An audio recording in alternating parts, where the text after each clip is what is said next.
Hello to everyone out there. If you can hear us, please give some kind of sign, some sort of blinking light out in the dark. Whether you're watching on YouTube or Twitch, or perhaps on the other YouTube and Twitch, which is technically an option now for those who have already made the venture out to the new frontier. But any sort of indication is great, loud and clear, excellent, cool, great, excellent, good. So yeah, we're here. It's Wednesday. It's time to get back into the show again. Yeah, and of course we are joined. You may notice that there's 3 people on screen for the first time in a hot minute. We're joined by the extremely wonderful, lovely Rots Watson. Thank you. I think let's go ahead and do a little bit of just kind of faffing to get by people a little bit of time, and then we'll do introductions and stuff after a few minutes, and everyone's kind of had time to file in.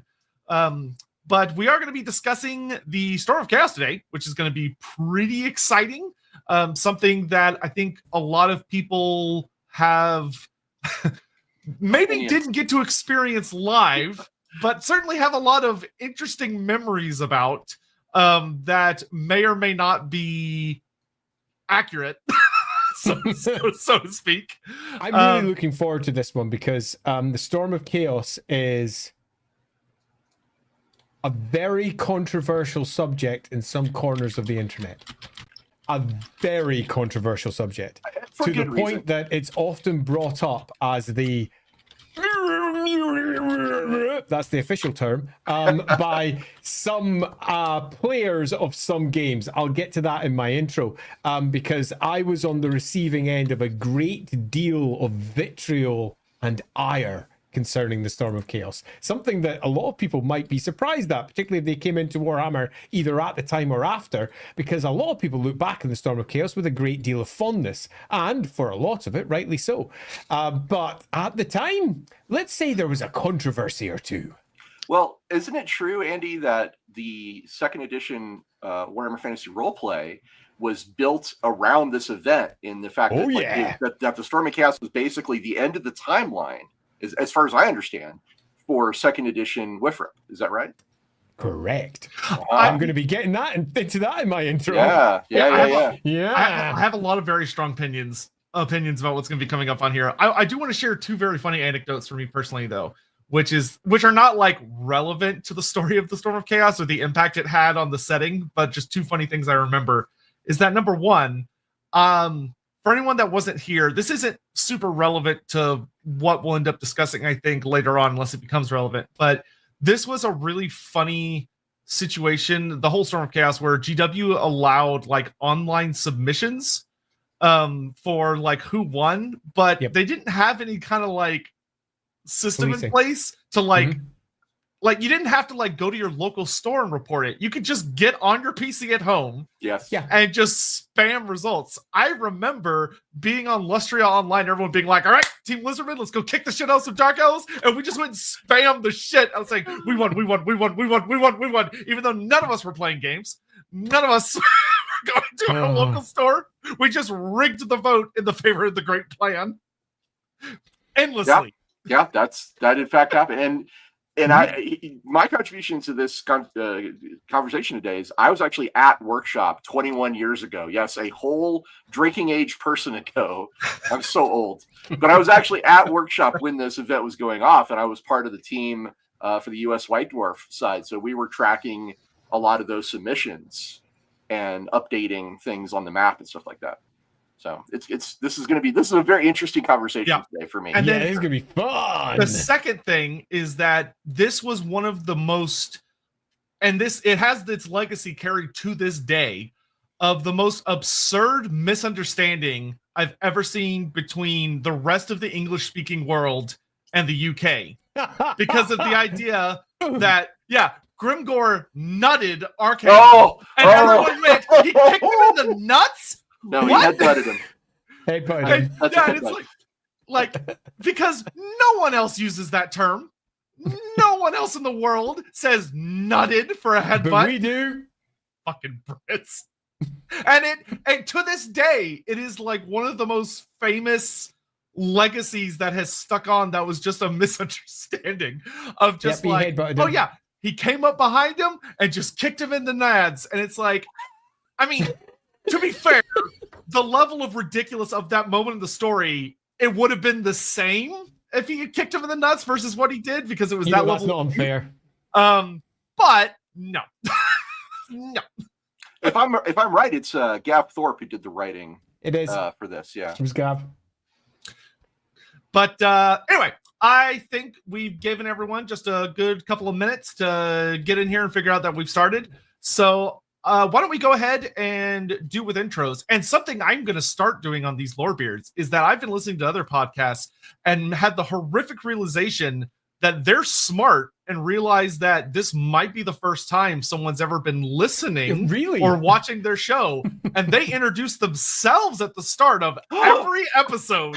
And the Lorebeards, we have never done that. Ever. True fact. You don't know who I am. Get out of here, heretic. We just assume you'll figure it out. Funny. To take us into today, hello and welcome to another episode of Lorebeards, our favorite little Wednesday episodes where we kind of get into different kinds of topics as opposed to focusing just on a pure lore perspective. We tend to go out more into like the real world effects or focus on more specialist subjects. And I, in case you don't know, somehow ended up here, am Loremaster of Sotek, also known as Ryan, whatever you want to do. I'm joined by the wonderful Andy Law, who, of course, is just gorgeous and intelligent in equal measure. Staggering, truly. And we're joined by a new special guest, Mr. Watson, if you would like to introduce yourself so everybody knows who you are and why you're here today. Hello, everybody. My name's Ross Watson. I've been involved in a lot of Warhammer adjacent stuff, like I wrote story text for the card game, worked on Warhammer Fantasy Roleplay 3rd edition, did a lot of work at Workshop, writing stuff for the US White Dwarf edition, and actually wrote some scenarios for today's topic, the Storm of Chaos. Plus a whole bunch of stuff on the 40K side, but that's not relevant, so I'm not gonna worry about it for now. Just I did a lot of stuff for 40K roleplay. That's all you need to know. Excellent. And please, people in the chat, do let me know if the audio levels are good. If anyone needs to be turned up or down, do let us know. And yeah, exactly, Professor Shop. Who are these guys? I've been silently here pretending I know all this time. I'm just too scared to ask. Legit. Yeah, but from there, Andy, feel free to take us away. Now, let's grab a couple of the chats first. Give it an extra couple of minutes before we go. That is normally what we do, isn't it? There's only a few in, so let's get them out of the way. Hannibal, hey gents, why are the Chaos Gods so much stronger than regular gods and quote-unquote racial pantheons? Is it due to having more worshippers? This just seems unfair. So we've discussed this more than once before. They, in Warhammer, are not. It's just that they impact the world in different ways. And they are justified in this stance if you go with what the High Elves say. They've got Azurin, for example, the divine creator that leads their pantheon, who banned all gods from interacting directly with the world. And the Chaos Gods kind of ignore that bullshit because they're Chaos Gods. And, they're like, I'm going to try and do everything that I can as they rattle their cage trying to get into the material plane. But the answer is, if we're being strictly true, in Warhammer, they are not. They're just gods. Have you heard of our Lord and Savior Sigmar?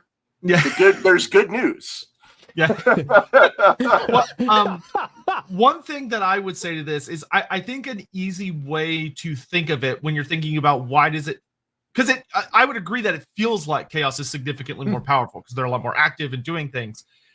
Generally, what I would kind of recommend thinking of it is kind of imagine that everyone is playing a war game and everyone has access to nukes, but the vast majority of people know they shouldn't use the nukes because if they do, we're all gonna die. And then there's these 4 assholes over there in the corner whose goal is to destroy everything.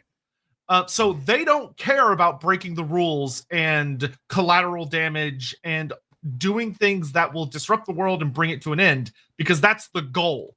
Whereas a lot of the other gods, if you want to follow this line of logic, are being much more careful and tiptoeing and trying not to destroy the universe. So the Chaos Gods they're cheating, to put it very bluntly. I'm just going to bring up this comment here. We do, indeed. The very book today that we're going to be discussing, Storm of Chaos, has blessed warriors of Ulrich all over the place. So all the other gods do have blessed priests doing their various things, but they are not doing the same things as the Chaos gods. All right. Then we... Singemeister. All right. Seriously. Asterix versus Obelix versus Gotrek and Felix. I just saw a meme about this right before I was about to start the show. So if I may, Gotrek survived the end of the world. He is literally walking around in Age of Sigmar right now. So I think he could take Asterix and Obelix. So I will say that cartoon logic is kind of bullshit and insane. Good point. And I think somebody put it best. I was reading a thread that was joking about something similar to this. And they said the problem with Asterix and Obelix is that so long as it's funny, they will win. Mm-hmm. Because that's how their cartoon logic works. Is that as long as it's a gaffe, they will come out on top. So that being said, like feet to feet, sure, yeah, Gotrek and Felix would probably, well, Felix probably not so much, but Gotrek would win. Yes. But based on like how the laws of their settings work, I don't think Asterix and Obelix can lose, to be honest. If it's in their world, they can't lose. Yeah. The answer to this one is quite obvious. They would both beat the other at one point during the course of the story. Then they'd team up against the Romans, and at the end there would be a giant feast, and everyone would be eating roast boar, and they'd all be on the same side, because that's how all Asterix and Obelix books pretty much end. They would all be having a giant drink, eating enormous boar, and that's pretty much it. Yeah, that is how it would go down. Dino Man, rate my Total War Zeet shenanigans. Was fighting Itza. Mazdamundi's army starts to approach, looking like it might reinforce them. So I force a war between Itza and Heshwaddle. A few turns later, I attack a tiny Itza army, and Mazdamundi reinforces me against them. I spend most of the battle trying to throw spells against Mazdamundi's army with blue scribes, despite him being my ally, in order to weaken him so then I could kill him. Yeah. Sounds pretty on brand. It's a problem. Oh my god. Oh. All right. Thanks everyone so much for joining us for today's stream. We had a really good time, and we'll see you guys on Sunday. Godric the Grafted. Hi. So if Archaon lost and the world was fractured by chaos, could the Order/Destruction forces put up a real resistance to an empowered Nagash? So what I'll say to this, something we're going to talk about, I think a good bit, and Andy's probably going to get quite into it because of 2nd edition Warhammer Fantasy Roleplay, is that the setting continued after the Storm of Chaos, and it was actually super interesting. It wasn't perfect, but there was a lot of very genuinely fascinating story threads that got brought up, and a lot of them kind of followed what's next. So like in one version of the story, the Nemesis Crown starts to become a threat, and that whole storyline goes down, which ended right up into the 30s, past the actual point where the world ends, in the later end times. So if you follow that one, Karl Franz is pretty much an old man by this point. Yeah, and in that story, interesting enough, the Greenskins and like Grimgor ends up kind of being the main antagonist in a lot of ways to like the civilized world, or the old world rather.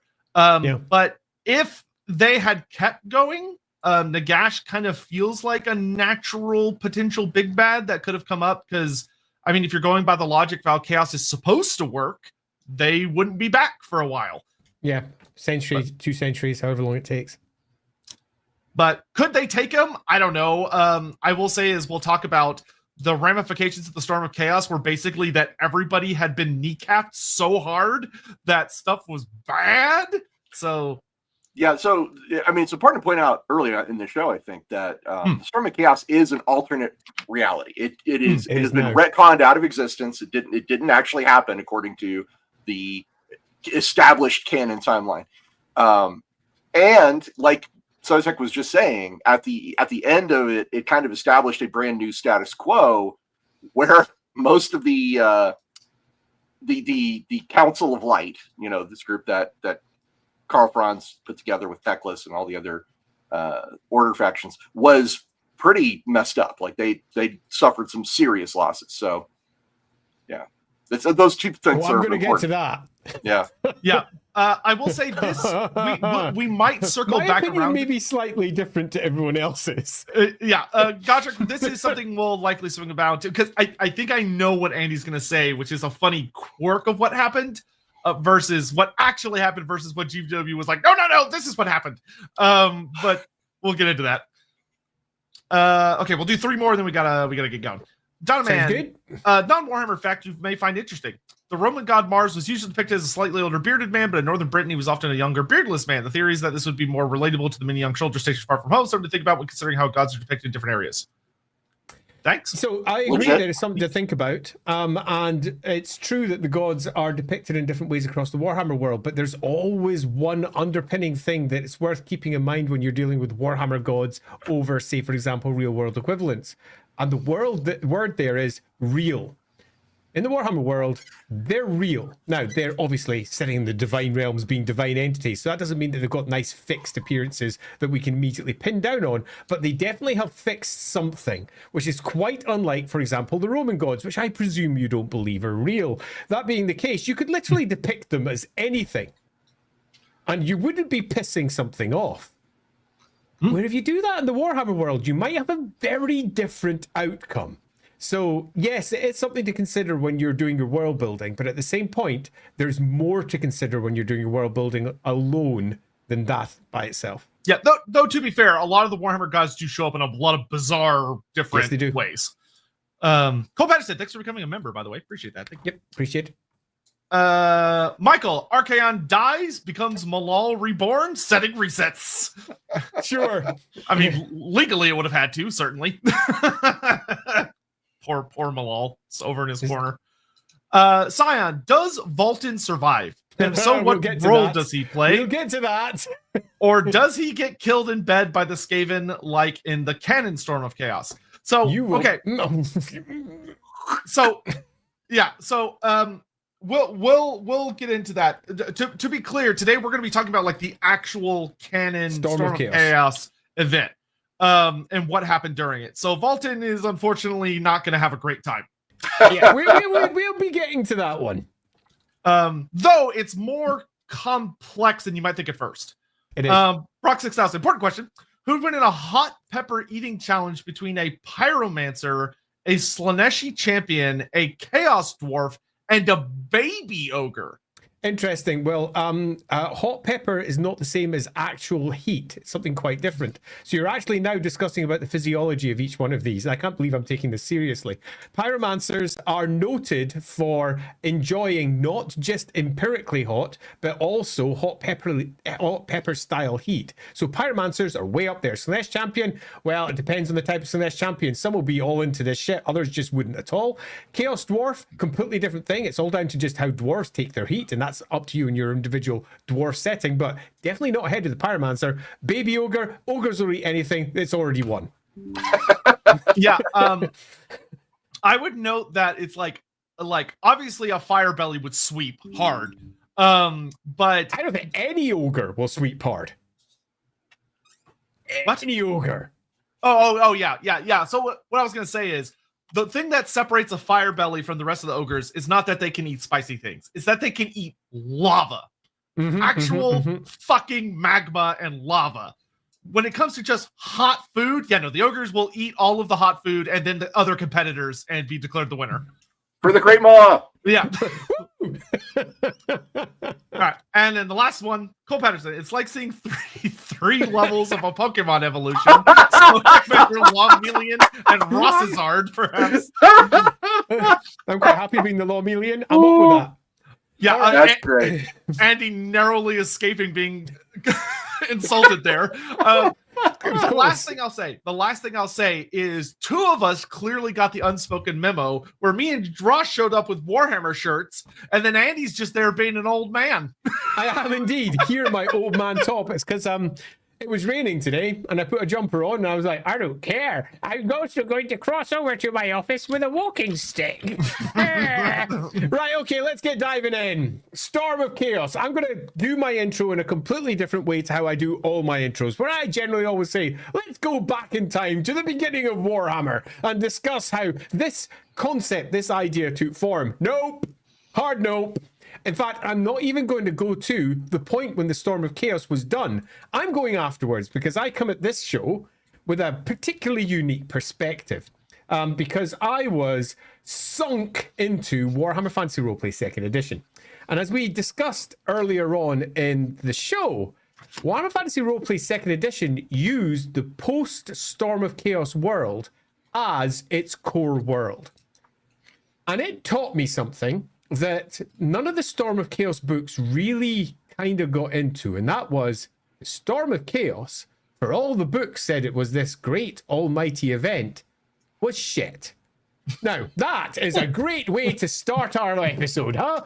This thing we're about to discuss is shit. But why is that the case? Let me go into a couple of examples.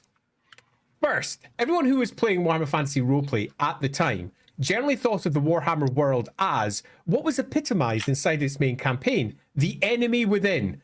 Chaos was secret. No one really knew that it was resurgent in power. Not in Warhammer Fantasy Roleplay 2. Chaos had fucking demons stomping all over the north, doing its thing. The whole concept of what was Warhammer got upended completely.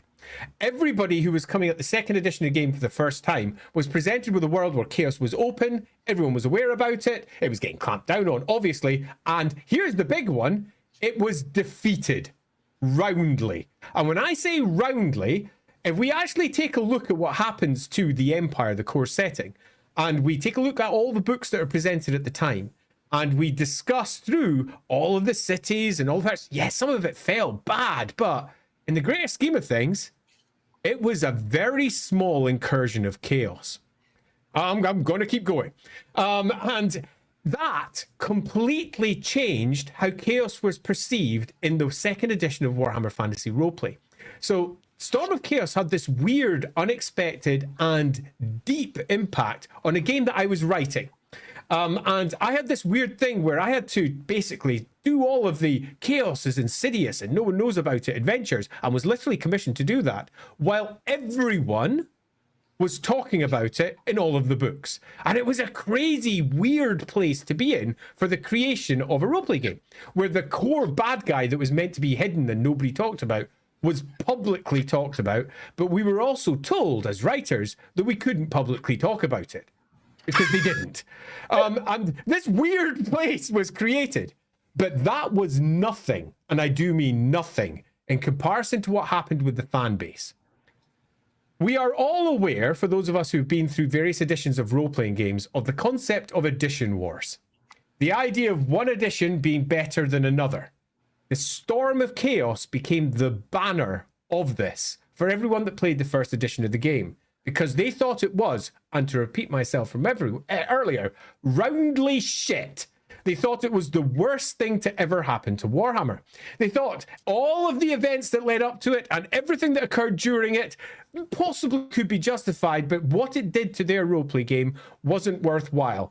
And the online discourse at this time was so bad, Black Library considered shutting its forums. And it had big forums. I was a moderator over there doing the stuff for Games Workshop at the time. And they didn't just consider shutting it. There was big conversations. Mark Gascoigne was in the background going, you know, they do a lot of good, but do we really need them? And there's a lot of danger that's coming to it. And in particular, it was focused in on the part of Black Library that was doing the roleplay books, Black Industries. And the forums were daily flame wars. Daily wars about mostly how stupid the Storm of Chaos was. So that then leads us to the question, why is it stupid? Is it stupid? Were the roleplay fans just completely wrong in everything that they thought? We're going to be discussing that today as we go through the events of the campaign, where it came from, why it was used as the core setting for 2nd edition. I'll answer it very quickly, because it had just happened, and that's what the setting of Warhammer was, and that's what the roleplay game reflected. It's as simple as that. And why it really upset the fan base, and why it upset it even more when just a few years later they said, Storm of Chaos never happened.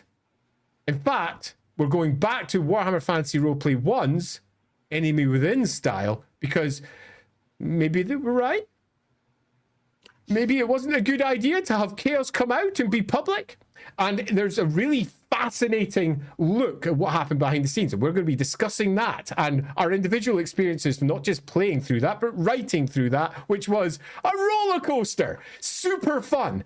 But the actual events of the campaign are really interesting because not only do they go through a whole host of what was considered by many to be crazy Warhammer top tier bullshit, offering characters doing things that were sometimes sort of out of character for them, but this stuff stuck in a way that for an unofficial non-canon event is really interesting because the Storm of Chaos is sticky. All of the extra lore that it added kind of stays around. The stories that the Storm of Chaos offers about what happens over with Marathi et al. And I do, of course, have to bring up Marathi because we just had 2 streams about her.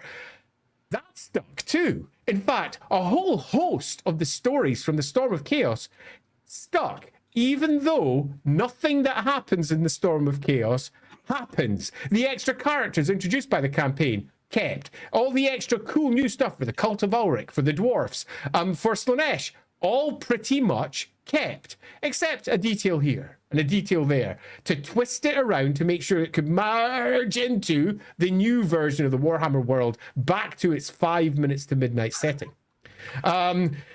And that leads us with what we're going to be doing today, which is diving into, step by step, what was the Storm of Chaos? How did it come about? How did a summer campaign impact an entire roleplay game and then leave the second edition landed, stranded, now contradicting the war game that it was supposed to be representing, eventually turning into the very game a certain chap down here was also contributing to, the third edition. How did all of this occur? You'll find out as we dive into the Storm of Chaos. If I may add on to what Andy's talking about here. So, of course. Warhammer Fantasy Roleplay first edition comes out in 1986. Storm of Chaos comes along 18 years later. So, if imagine that you had found this setting and had been enjoying it for an entire adult's life, and then second edition comes along, and here's the real deal. Games Workshop wanted Warhammer Fantasy Roleplay to more accurately represent the IP of Warhammer, which WFRP had diverged from. WFRP had become its own thing. It still, to a large extent, is its own thing. But Storm of Chaos was Games Workshop saying, hey, let's bring this in. Let's make it more reflective of the war game setting that we make all our money on. So that's what Andy's talking about, is that 18 years pass and then all of a sudden everything is far more like the mainstream and unlike the tangent that it had been. Beautiful tangent, absolutely, no question about it, but it is a big shift. And then, he's talking about things that stick around. It's important to point out, Total War Warhammer has a patch or a expansion coming up, actually, Tides of Torment, which it revolves around an army that came from the Storm of Chaos. Yeah, that's something we'll talk about. Fucking amazing. Well, yeah, I've got one other little detail just to add to that. To give you an idea of how much fun it was on the second edition, after about the first 8 books, this ruling came down. Don't mention the Storm of Chaos. Mid-edition? Which was the core setting that the core book and all of the first set of books had been based on. Because the studio had moved on from it, and it was the summer campaign didn't matter to them. It was the summer campaign; they moved on. They were doing their own things now, and the Storm of Chaos was seen by some to be, broadly speaking, not something they wanted to refer to ever again. It had been done, and that was an absolute joy to negotiate. As you're like, so how am I going to pitch this to make sure the people who are playing in the Storm of Chaos still think this book applies to them, and the people who are ignoring it still think this book applies to them. Well, I can talk about one of the most infamous aspects of the Storm of Chaos from the inside. Okay. So one of the most infamous aspects of the Storm of Chaos is that this was the Games Workshop at that era, the early 2000s. They were big into campaigns that would engage players and change lore, and there was Dark Shadows, there was the 13th Black Crusade, and there was Storm of Chaos. And the whole idea was that they would accept battle results from the players, the people out there in the world enjoying the game, and then use that to to represent the actual events of the story. However, and this is again one of the most infamous things about it, is it became very obvious early on that Games Workshop had a very specific idea of what they wanted to accomplish, and the battle results were wildly divergent from this. So people would be like, hey, wait a minute, according to the battle map, Archaon's nowhere near Middenheim. And Games Workshop's like, well, he gets there anyway. And you're like, yeah. Okay. And what's worse about this is they put a lot of this information in places that most people didn't see for whatever reason. As being on the White Dwarf team, I know that in White Dwarf it was said that Archaon was going to get to Middenheim, and it was only a question of whether he'd win or lose depending on the battle results. But that information was not disseminated very widely outside of that article. So a lot of people were like, hey, how is this story progressing in this manner? Because the narrative Games Workshop was putting out for the story was that Chaos was doing well. They were getting beaten back a few times. They were thundering towards, the old world. They were coming for Altdorf. It was going to be like, oh no, it was stakes, big stakes. Meanwhile, the tension was high. I think Chaos was in last place on the battle report site. It was actually absolutely because drubbed. I remember it really keenly because they had a website that was up. A website I actually asked about Gav about after, because I had a whole bunch of stuff that I wanted access to and he didn't have access to it anymore. And I was like, damn it, because I need some of those facts. But regardless, I had a big website where you could report everything. And you got to see live who was winning. And the answer was everyone but Chaos. Yes. By the gods, were they having their asses handed to them. Massively. We'll go through the actual story side of it, but it is worth noting that on the campaign side, Chaos were absolutely destroyed, but the narrative in no way reflected that. The narrative made it feel like Chaos was rampaging across the old world and was going to arrive at Middenheim and was going to take it down, and it pissed off a whole load of gamers because they're sitting there going, but I can see the results online. Chaos should be losing right now. Why is this story progressing like that? So it was an event. And it's important to point out that right after this, they did one for 40K, the 13th Black Crusade, and they did the same kind of thing, and that too was retconned. So 13th Black Crusade and Storm of Chaos, same era, same approach, both not canon anymore. So. Genuinely, the only time I saw GW finally figure this out was the end of first edition Age of Sigmar, where they did a similar thing, but they hid the results until they got to the end of it. And it was a group of short stories that didn't ultimately reflect it didn't change any of the big stuff, but it changed a lot of the small details. And to their credit, all of the things that the community ended up voting for and the battles they won and contributed to, all of those things became canon and were never retconned. And people loved it. And it was great. But they didn't figure out, it took them 10 years to figure out how to do it without pissing everybody off. Storm of Chaos did incorporate a lot of results. I mean, Andy's saying that they ignored a lot of results, which is true, but they did try to incorporate some of the results on it. I know this. And unfortunately, the incorporation of those results all kind of backfired because it made the ending that much more nonsensical. Grimgor showing up at the very end. We'll get to that. But he was nowhere near there. But the reason he showed up there was because they wanted to represent how well the Greenskins had been doing in the battle map, and they didn't have any other narrative way. Or I guess they didn't. I don't know. But they felt this was the way to represent it narratively, was have Grimgor just suddenly show up at the end and be amazing because he's Grimgor. Nothing. Yep. All right. So let's get caught up on super chats. And then I think let's start with the IRL discussion of living through the Storm of Chaos and get through the real world stuff. And then we can circle back around and talk about the actual narrative. Sounds like a plan to me. All right. So we were, where were we? That's a great question. Here, Contract to Grafted. Another question. With Chaos at its lowest, could the empowered forces with all the magic close the polar gates or separate/shrink the taint of Chaos? No. No. No. The Ever-Chosen has been slapped 12 times before this, and none of those times were unfortunately strong enough to seal the polar gates. I don't think this time would be any different. Yeah, could you make a story about that, about an individual, a really nice individual narrative about some character doing something of this ilk for a roleplay game or something? Sure, yeah, go wild. But in terms of what the setting's all about, the answer is no. Mm-mm. Yeah, because remember, for those of you that didn't grow up with Warhammer Fantasy, whenever you'd open an army book or a Black Library book, it always told you the world is dying. Doomed! The world is doomed. We already lost. It's just a matter of dragging it out for as long as possible. Yep, true fact. Darius, hi guys. Some more. Oh gosh, who would manipulate who if Morathi met them? I guess we're still doing this. Okay, sure, Darius. Thanos, Apocalypse from X-Men, Ozymandias would get whooped.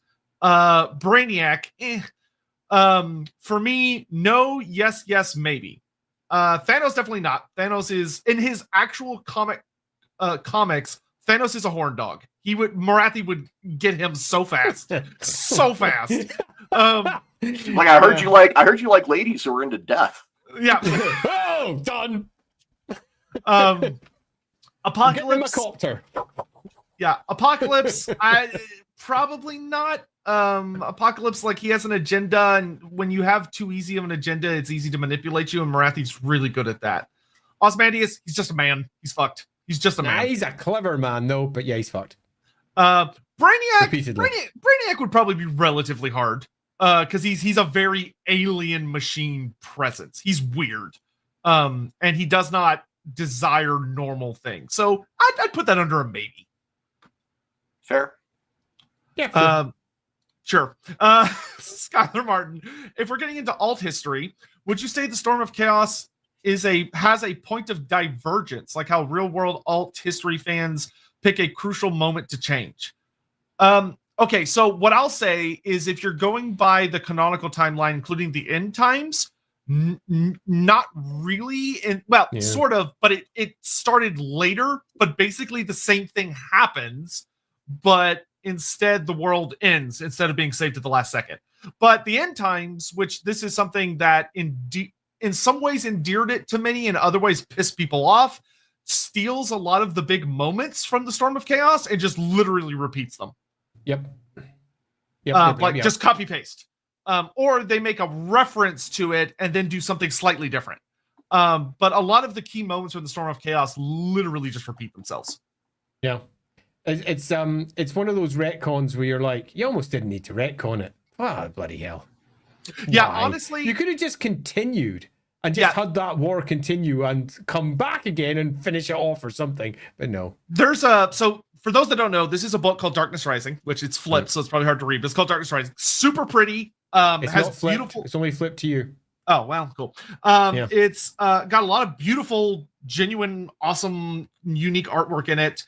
And this was written by Phil Kelly and Anthony Reynolds afterwards. And basically, I guess somebody went to them and went, "When did you take all that bullshit and make it seem like it was the plan the whole time?" Darkness Rising's all right. Yeah, and that's what this book does. It's an in-universe, someone's telling the story of what happens. And the story ends with a note that probably they should have just stuck to, which basically is the character pointing out, oh, chaos is coming faster and faster and faster between each Everchosen. Archaon was defeated but survived, and it was only 200 years since the last one. So what if the next one comes in only 50 years? So most of us are still alive, and it happens again. And you're kind of left with that, oh, okay, so that's probably what's going to happen, is that Archaon's going to recover and do another one. Retcon! Yeah, and then they threw the baby out with the bathwater, only to then turn around in the end times and be like, okay, just kidding, we're bringing a lot of this back. Because it's like, oh, look, Volton's back for some reason. Even though he's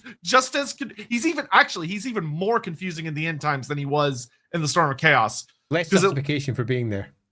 But it's a whole thing. But so I wouldn't really say there is a point of divergence, other than it happens a little later in the timeline.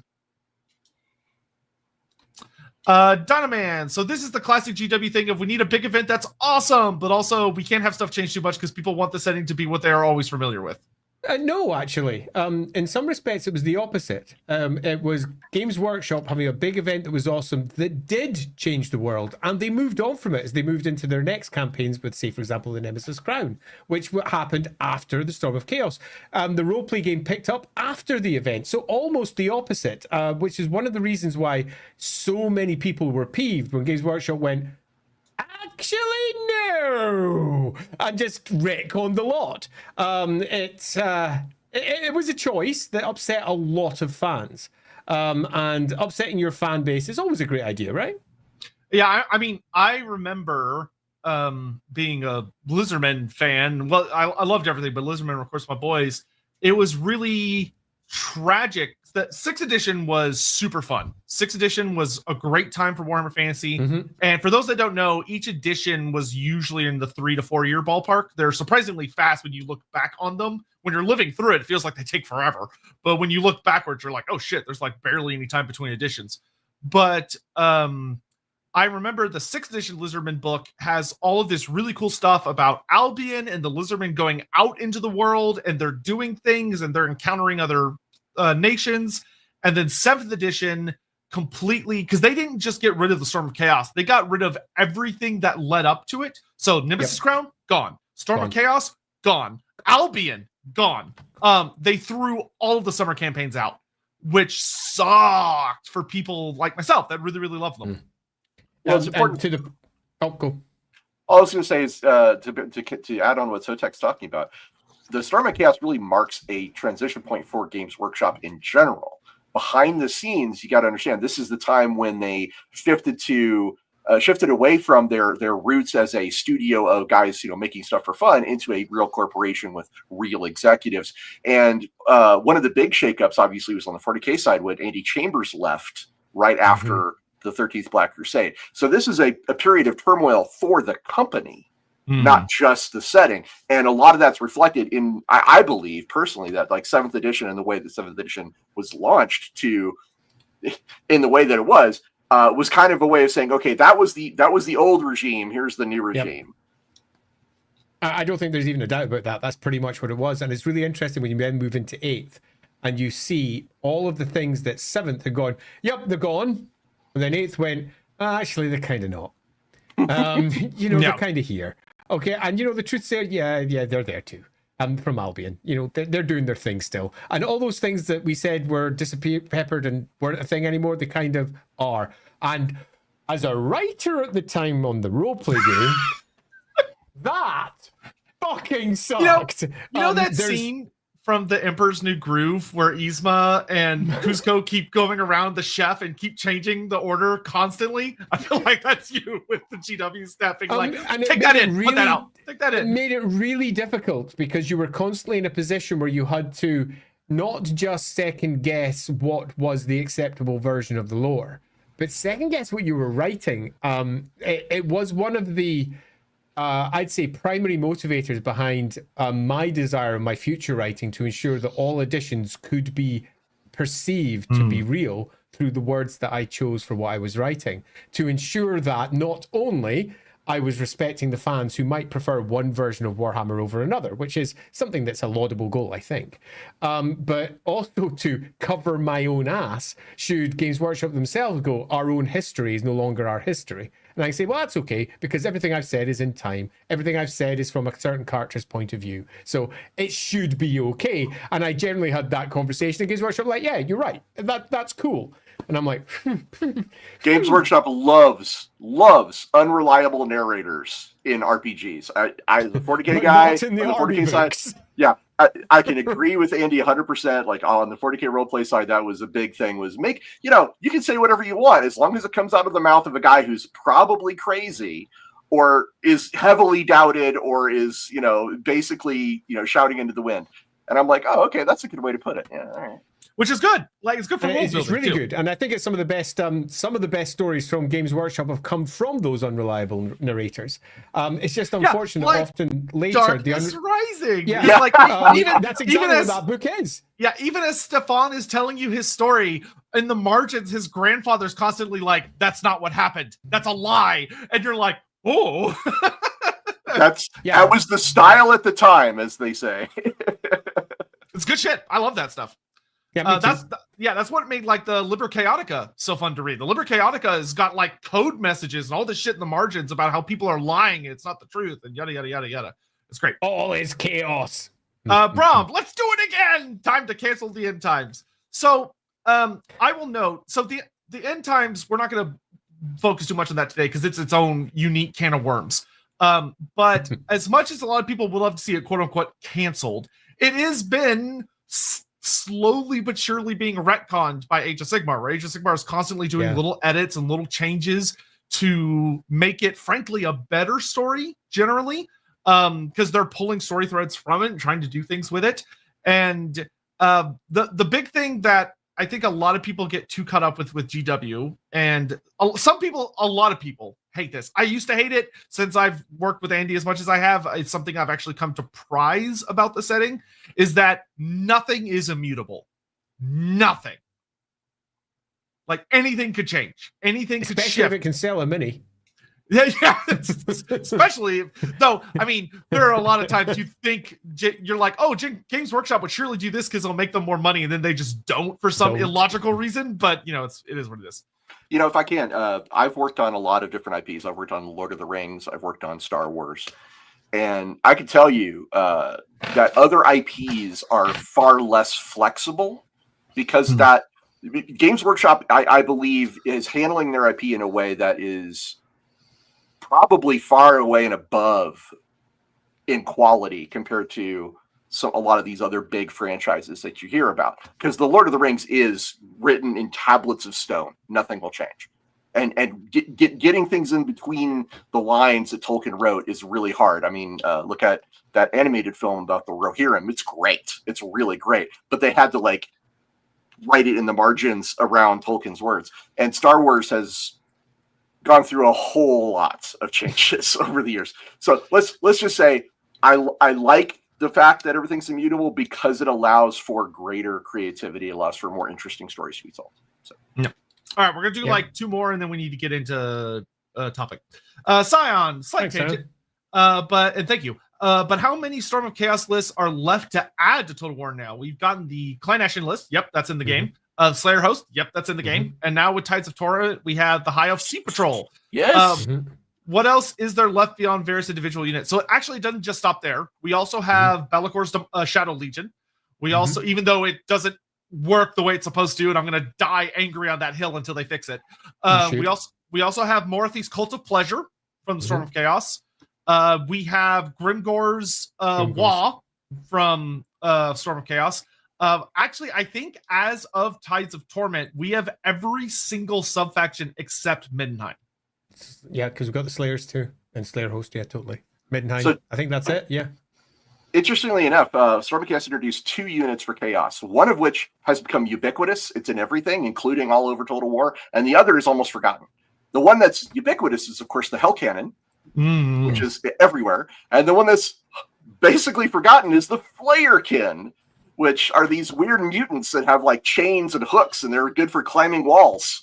I will never forget the wheel climb Middenheim unit. Yeah, I will never forget the Flayerkin because of Warhammer Online Age of Reckoning. Because if you played the Chaos character, the first dungeon was just the Colosseum fucking swarms of Flayerkin, and they're horrible. They're everywhere and they suck. So because of that, they got burned into my brain. But that being said, Total War, I would not be surprised to see them one day. Could happen. Ricky Chapman. We, of course. Oh God, Ricky Chapman. What is it this time? Ricky? What is it this time?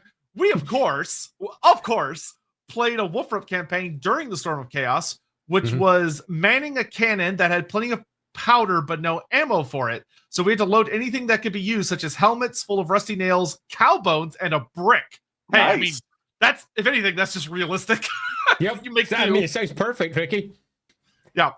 The Storm of Chaos was a core setting for a chunk of campaigns because it was the core setting, obviously, for the second edition of the book. So tons of people used the Storm of Chaos and the after effect of war and what it did to the Empire. And it made for a really interesting setting for those that were willing to give it a chance. Which post-war can be awful. Yeah, which is a perfect segue for the next discussion, which is how the Storm of Chaos impacted the setting. From a what's going on in our world, people trying to deal with it perspective. I think one of the things that's really interesting, and people that are new to the setting don't realize they're going to impact it until they do, because it's unavoidable, genuinely unavoidable. Let's say that you like to read Black Library books and you're reading through Gotrek and Felix. Gotrek and Felix assumes, because it was being written at the time, that the Storm of Chaos storyline was the canonical storyline, which is why you may notice that when you get to Giant Slayer, you're doing the Albion Crisis, the lead up to the Albion Crisis. And then you get to Manslayer, which is purely about the Storm of Chaos. It's literally about them making cannons to put on a Zeppelin, or the Thunder Barge, to send up to Middenheim so it can fight Archaon. And Gotrek's like, I'm going to fight Archaon. I want to kill Archaon. And that's the whole point of the book.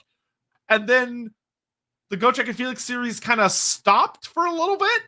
And then it came back with Elf Slayer and was like, so 20 years have passed somehow. Time has passed. And we're not going to worry about any of that stuff that happened in the last 2 books because we got other stuff to deal with. Well, that's also an author change, because it was William King up to Manslayer, and then post that it's not William King, it's Nathan Long, and it's Nathan. Maybe another a couple. Is it? I think there's at least one other author in there, but at that point, and Nathan takes for a good few books first. Yeah, totally, it's Nathan for a while.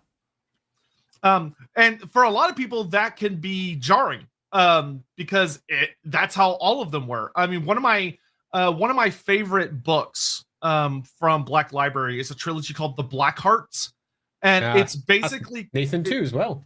Yes, I believe so. It's kind of like almost like a dark comedy D&D over the it's basically 3 D&D campaigns over the course of 3 books, and it is almost purely dealing with the aftermath of the Storm of Chaos, and like how people felt about it and what it's like living in the world with like all these things that have happened. Yeah, and it's really great and an awesome read. But if you had someone read it during 8th edition or nowadays, they look back at modern Warhammer Fantasy, what it ended on, they go, this book does not make any goddamn sense. Yeah, and the impact of the Storm of Chaos on Black Library cannot be underestimated, because every book for approximately 5 to 6 years used it as the core setting, much like all the roleplay books did during the 2nd edition of the game. And it became the core setting of Warhammer for so many people. So the people who came beforehand saw the Storm of Chaos as this weird imposition that ruined their setting. Then all the people that came in during this time were like, this is the setting. Chaos is front and face and before everyone all the time. Warhammer has changed. And then they changed it back again afterwards. And it's really impactful, but at the same point, sort of just frittered away, while simultaneously, as we move towards the end, just gets recreated again. It's an odd event in general, and as we go through the individual steps for what actually happens during the Storm of Chaos, you'll see both how this is basically just the end times, isn't it? Yeah, except it goes wrong for Chaos. Yeah. And they lose. Yeah. One of the biggest differences between the end times and Storm of Chaos, and I think this is something a lot of people forget, the Storm of Chaos was really just a resetting of the status quo. Whereas the end times was literally, that's it, it's the end. Resetting of the setting. So there's people who will love the Storm of Chaos simply because it does not destroy the old world, and there's going to be people that prefer the Storm of Chaos, the end times, because it does what it says it was going to do. So it's important to point that out. So one thing I'm actually genuinely curious to hear from y'all's perspective, because this is not something I often get to ask people, because I'm considered old by a lot of Warhammer standards, and I'm not. No offense. Move on. No offense. So obviously there had been summer campaigns before with like Albion. But the Storm of Chaos was different. I mean, just looking at the quality of, I'm not going to go over and grab it, but the Albion book is more like a magazine article. It's like really paper thin. This is a serious book. Like, this is an army book. It's more than that, though, because the Storm of Chaos and its eventual outcome changed the core setting of Warhammer. And we've said it before, but the Empire is pretty much the core setting of Warhammer. That has all the other factions, but like 80% of the stories take place in and around the Empire. It is the core place that all the Black Library writers were focusing upon. Sure, we've got a trilogy over there and another story over there, whatever. But the Empire is still where the foundational point of the setting is for so many writers and for so many who played the game. And it changed. Albion didn't change anything for the core setting because it was off at the edge.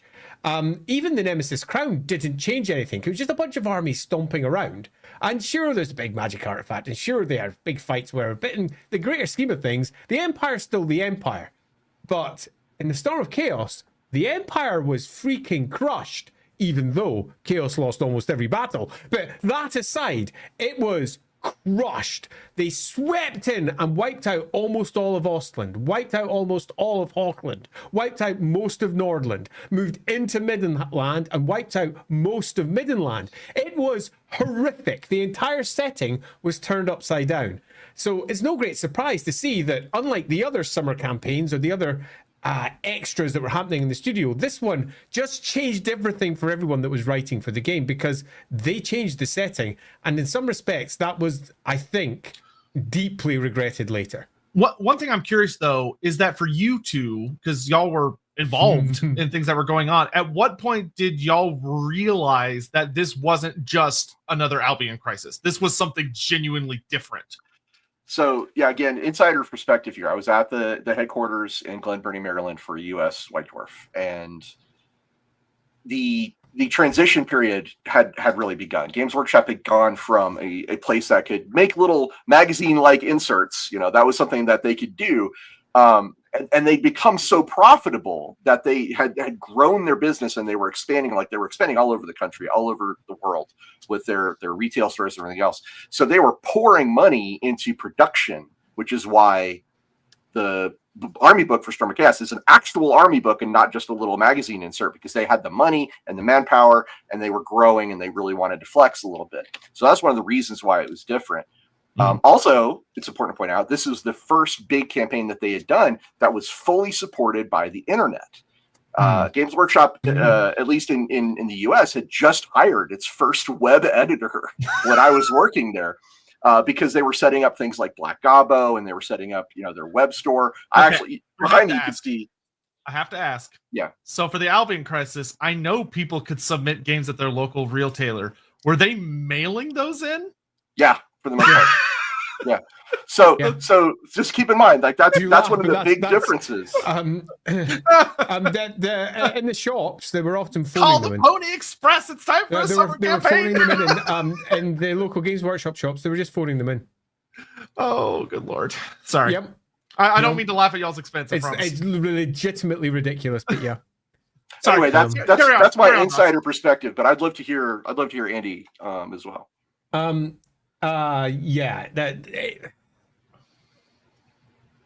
Games Workshop is, as a company, not just as individual writers, but somewhat prone to hyperbole, where they will claim that the next thing, whatever it is the next big change. And everything's changed because of this. And by the way, please buy this book. There's no power creep on us, but seriously, there's fucking tons of power creep, and you'll have the best army.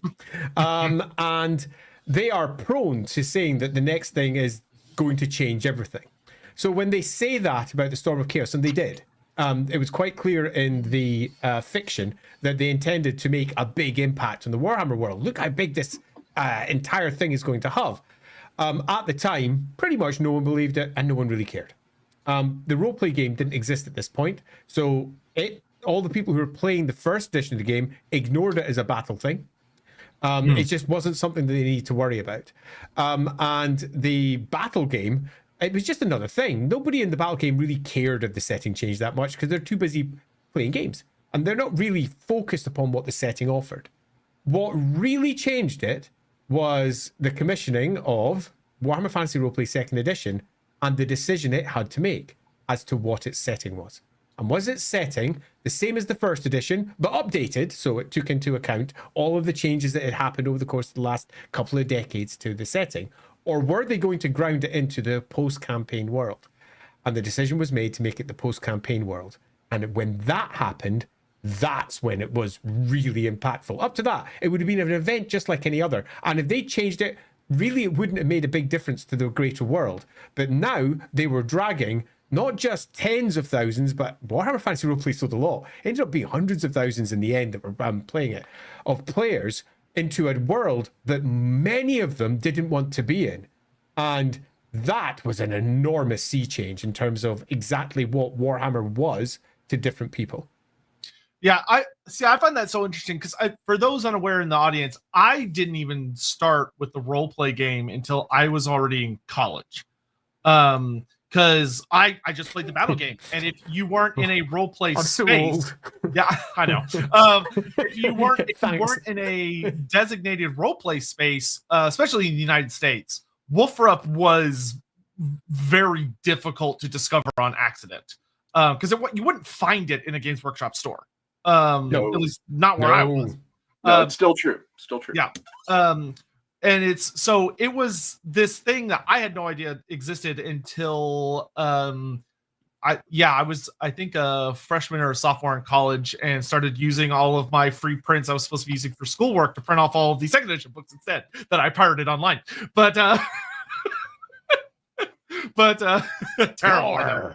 Terrible. And it was fascinating. My work, God damn it! But it's funny that like from a battle game perspective, I only experienced like Storm of Chaos and its repercussions and how people felt about it purely from the tabletop game.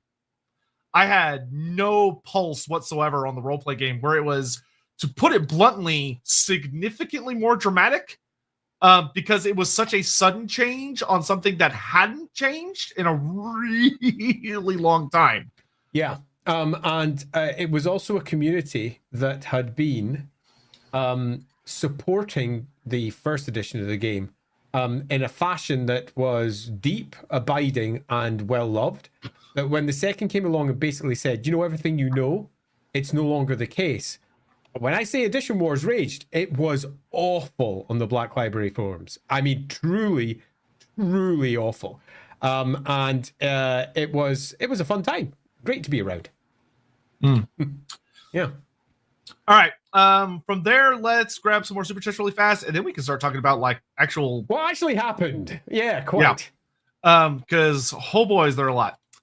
Sean Schultz, is Gelt the sponsor of the new channel? God, I wish we would have so much more funding if we had Gelt as a patron. Even if Andy doesn't like him, I would take a gold wizard.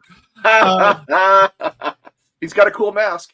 He does. He looks great. Erzin, as someone who started the Warhammer journey with Warhammer Fantasy Roleplay Second Edition, is very interesting to hear about the reactions of people that were fans of the series before it. Same to me. I cannot. So Erzin, it's really fascinating. For one thing, Warhammer Fantasy Roleplay 2 has this abiding nostalgia sitting around it, where everyone's like, "Oh, it's one of the best editions ever." It was hated. Everybody hated it when it was released. Like, to the point that it was almost hilarious how much vitriol there was getting poured in it. And this wasn't just a small community of online players that hated it. It was big, the dislike that went with it. And the only way it kind of survived was doing exactly what it did. It ditched the Storm of Chaos. It brought about books that matched the setting far closer in a fashion that suddenly it broadened out heavily. Books like their Chaos book and the Divine book led it in a very different direction to what had come before with, say, Ashes of Middenheim, where Ashes of Middenheim was basically half of it was Storm of Chaos, Devastation of Middenheim. I can't express how much that book was hated by so many people. And poor Graham Davis was left in a very poor position where he was left defending a book that he didn't want the Storm of Chaos in it either. Left defending a book that he wasn't entirely happy with either. It was an interesting time to be around. As someone who worked on Warhammer Fantasy Roleplay 3rd edition, I could tell you about some hate. I could tell you about some hate. The Edition Wars when 3rd came out. Holy shit. Yeah. Anyway, that's outside the scope of this discussion. So. Yeah. Yeah. True fact. And Erzin, I definitely agree. I meeting Andy was the first time I really got to sit down and listen to a lot of the stories about 1st edition, and that it was sacred to a lot of people. Whereas like the first time I read anything from 1st edition, I was like, well, this is shit. Goofy. Like, this is stupid. Who would like this trash? Because I only knew 2nd edition forwards. Yeah. But yeah. Professor Shap, didn't Archeon get some lieutenants for the campaign? I remember reading stories of champions representing each of the Chaos Gods coming under his banner, White Dwarf. We'll yes! get to that. Bardet Grom. Yes, we'll get to the big five, basically the Elite Four and Bardic Crumb. But we will get around to them in just a minute. Martin Crescent, he's vaulting back into the spotlight. Mornington. Donovan, off topic. Do you know who did that art of Sigmar that had the human soldiers with armor and the round shields? It's probably my favorite Sigmar art because 1, he actually has armor, and 2, it's possibly an idea of what early Empire warriors look like. I bet Andy will. I don't actually. I think that's a Kapinski. I believe that's it is as well, but I want to look at it before I say or Stefan. It's Carl or Stefan. It's one of the two. One of the Kapinskis is almost certainly the case, but I don't know. I'll look it up while you're doing the thing. Yeah. See if that guides your search. Urzin, again, thank you. The best way to create an alternative history for Warhammer is just to play the role-playing game. Your players will inevitably save or doom the world. Yeah, basically. Yes, agreed. One of the great joys of the Warhammer world. The end times never occurs unless you want it to. Yep. When you're playing with the role-play game. Or unless you really donk up, like my group likes to do. You're trying to prevent it, but boy, are you bad at it. Relic, the end times kind of proved to me that chaos isn't inevitable. Every prophecy in half the Order factions had to be ignored. The other half had to shoot their own foot in order for chaos to succeed. So there's truth to what you're saying, but I don't want to necessarily hang that on the idea that, that's the truth of the setting.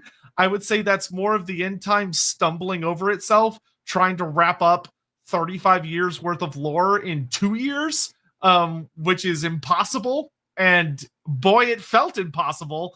It was Kapinski. Oh, there you go. Woo! Well done. Nicely done, Ross. Nicely done. Yep. There we go. Blaza, good day from Australia. Good timing. From last episode, quick question. Which powerful ancient woman could manipulate you / the world more? Marathi or Neferata? Marathi. All right, gentlemen, calm down. I mean, I want to say Neferata. Marathi.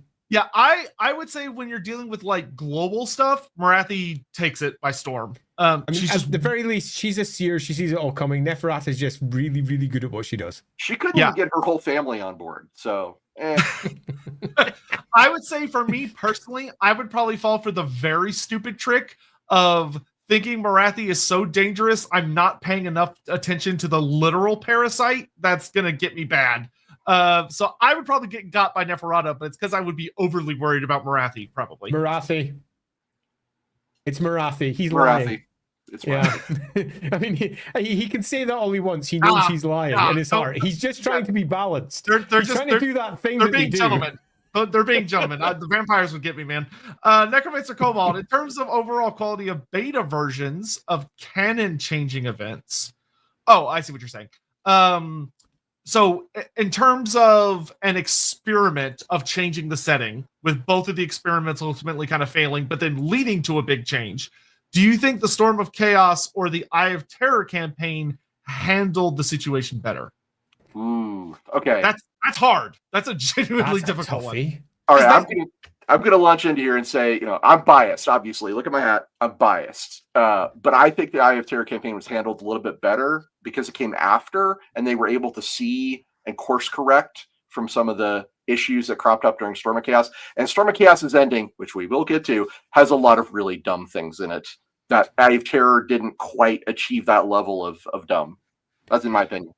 I don't think you need to call that your opinion. That's pretty much objective fact. Yeah, I would say I'm trying to be balanced, but no.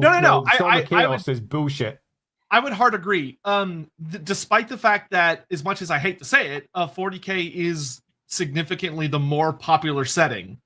The Storm of Chaos is far more heavily memed on and remembered. Like it solidified itself in pop culture for the Warhammer community because of how fucking goofy the ending is. The Eye of Terror did not manage to do that. Well, that's almost a saving grace, though, that like people remember the Storm of Chaos. They don't really remember the Eye of Terror. So, I mean, that's. I guess it would depend on. I guess it would depend on what your goal is when you're trying to evaluate which is better. At least I was remembered, says the Storm of Chaos. It's true. But you have heard of me. Yeah, exactly. That's exactly what that is. Yeah. Hannibal, just a reminder that I got dumped on April Fools and would like a Blood Bowl stream at some point. I mean, Hannibal, you're trying to emotionally blackmail us here. But I'm not into blackmail, but I feel very sorry for you, though. So dumped on April Fool's Day. What I will say is an April Fool's stream on Blood Bowl is not a terrible idea. We might do it. You know what? It's not. We're going to have to do it at some point. Yeah, I don't know if I'm going to remember that once we're at April Fool's, because that you have to remind us again, Hannibal. Yeah, so I don't know, come back around then. Cole Patterson, what would y'all do with the character of Valten? I see a lot of interest in his character. I suspect just because his final form mini looks sick. It does. He has a gorgeous mini set, to be honest. Yeah, I got to be honest. I mean, you can see my subtitle, Valten Stan. I think he's one of the coolest characters, and he got kind of wasted, unfortunately, in my opinion. I felt like he had a lot of potential that was untapped. I really liked him. Yeah, Valten was the almost the reimagining of the Warhammer Fantasy Roleplay 1 story of what happened with Heinrich Tobringer. And that got changed. Is that Boris's father? Boris's son. Okay. And he was, in the original setting, Sigmar Reborn. He just was. And the idea of Sigmar Reborn became an abiding theme for many Warhammer writers from that point onwards, because it was something that got retconned out of existence, because in that world, the Enemy Within of the first edition, he becomes Emperor. And then retconned come 4th edition of Warhammer when Karl Franz is back as Emperor. And everyone's like, but what the fuck? And now he's riding a griffin? Where the frick did this come from? There has been many a controversy with editions in Warhammer. And the idea being brought back of Sigmar Reborn in some fashion was actually surprisingly popular for an idea they then killed. Not that I'm saying he dies. We'll get to that. Yeah. So what I would say is I, generally speaking, enjoyed Valten in the End Times more than I enjoyed him in the Storm of Chaos. Yeah, I think so. And it's mostly because, as we'll kind of talk about, I very much agree with Andy, but it was this awkward... there was a lot of weird push and pull in the Storm of Chaos between the being like, Karl Franz is the big, awesome guy in the Griffin with the hammer. But now there's this other kid that needs to have the hammer. There was a nice political undercurrent. Yeah, which made for an interesting story, and the Storm of Chaos kind of handled it, but also stumbled over itself, and then they did something stupid with Valten, which we'll get to in a minute, that really wasted him. But it gets picked up by the roleplay game as well, where the split with the Cult of Sigmar because of Valten, and also the split between Esmer, who was the lead of the Cult of Sigmar, and on the other side, the return Volkmar, who we will be discussing, because fuck me, that was a story, sitting over on the other side. But that causes a fundamental schism in the Cult of Sigmar, where Esmer flees from the capital, even though he's the Grand Theogenist, and Volkmar returns, and we end up with almost an anti-pope situation, if you know anything about the history of the Catholic Church, where we have effectively two Grand Theogonists. That's a great story, because it brings some conflict to the great monolith that many perceive the Cult of Sigmar to be. And it was a really nice thing to play around with, but again, retconned. Yeah, but so what I will say is I really liked in the End Times that they ran with this mortal reincarnation of Sigmar. He's got the birthmark, and he's literally just like a blacksmith's boy, and he kind of shows up and starts killing chaos guys. Everyone's like, oh, that guy knows how to wield a hammer. And Luther Huss is like obsessed with him, and there's this whole really nice storyline. Unfortunately, like a lot of the End Times, his story got rushed. And it was really good in Nagash. Like when you read part 1 Nagash, Valten is handled beautifully. I don't care what anyone says, he's handled beautifully. The Nagash book in general wasn't the worst. Yeah, Nagash was a lot of fun. It had some bad parts, but most of it was really good. Then book 4 happens, goofy bits, where they literally just fast forward through all of Valten's progression, and he's like a completely different person. And he's okay, but once again, they make an allusion to the Storm of Chaos where he dies pretty much the exact same way, and that he dies unexpectedly is the way I'll put it. And now he does get to kill some named characters, which is cool. Like he kills Wolfric the Wanderer, he kills Count Mordrek, he kills a couple of like really famous Chaos characters. And Archeon's horse. Yeah, oh yeah, Don't forget that demon steed. Yeah, he bonks Dorger. Oh well, he kills Dorger, I think, at the Storm of Chaos. In the end times, he wounds Dorger, and Dorger is killed later. But we'll get into it. I'll say I like the end times version more, but I think treating him as like the mortal reincarnation and allowing that to introduce all of the political turmoil that it does is great. Especially if like you've been watching LAWhammer. If you decide to run with, I think, the very realistic storyline of Galmaraz may not actually be Galmaraz, and what is the confusion and the horrors that are unleashed because of that, Vultan is a very natural character to step into the story. He fucking is. Oh yeah, Andy. What's the name of Archeon's big battling ram to get through the gates? Oh, I can't remember. I can tell you. Yeah, what is it? It's Garl Mortez. Mortez. Garl Mortez. It's Galmaraz. It's just my It's God, Garl so Mortez. Stupid. It's hey, welcome to the Storm of Chaos. I feel like Storm of Chaos. I know that was a group of writers laughing and being goofy, but I love the idea that there was this group of Chaos Demon Smiths sitting there going, "What if we named it like Galmaraz?" Just being funny. idiots. Oh man, someone could make like the Office series about Archeon dealing with all of the shenanigans of the Storm of Chaos, and it would be a very funny, honest to God, funny show. Steve Carell is the ever chosen. Yeah, the horrors of goofball underlings. Yeah. Also, for anyone that doesn't know, with the whole final form thing, Vultan is the only character I know of who, in the same edition, had 3 separate minis. Separate miniatures. Yeah, which and they were all represented bangers. They're all great. miniatures. And there are different points of his development. I will say, that boy grew a beard faster than any other man on the face of the earth. Like, he goes to full glorious dwarf level beard in like a snap. Months. And he's like 19 years old to begin with. Vultan is a man of culture. Yeah. Blasu, for this episode, may be different in 40k and fantasy, but is Nurgle the god of despair / fear of mortality in an emotional concept? Is he the god of disease, being a more physical thing that doesn't have emotion, or is he both? Yes. So in 40k, I will say this: it's a bit of a misnomer to think of Nurgle as the god of disease, because in 40k, at least, the Chaos gods are kind of twisted virtues in a lot of ways. Like you could look at Nurgle as the god of disease, and certainly most of the miniatures you're going to see represent that aspect of him. But is he really the god of disease, or is he the god of life in a way that's really twisted? Just like Chaos is, or Khorne, is he the god of honor and or honorable combat that's really twisted in a weird, like fun and also like full of drugs way? You can look at it in a different viewpoint. But yeah, we had a discussion about the Realm of Chaos. You can go look at that, where we talked about the origin on the LAWhammer channel. Right, LAWhammer channel, where we talked about like a Brian Ansell coming up with a lot of this stuff for Chaos out of Michael Moorcock.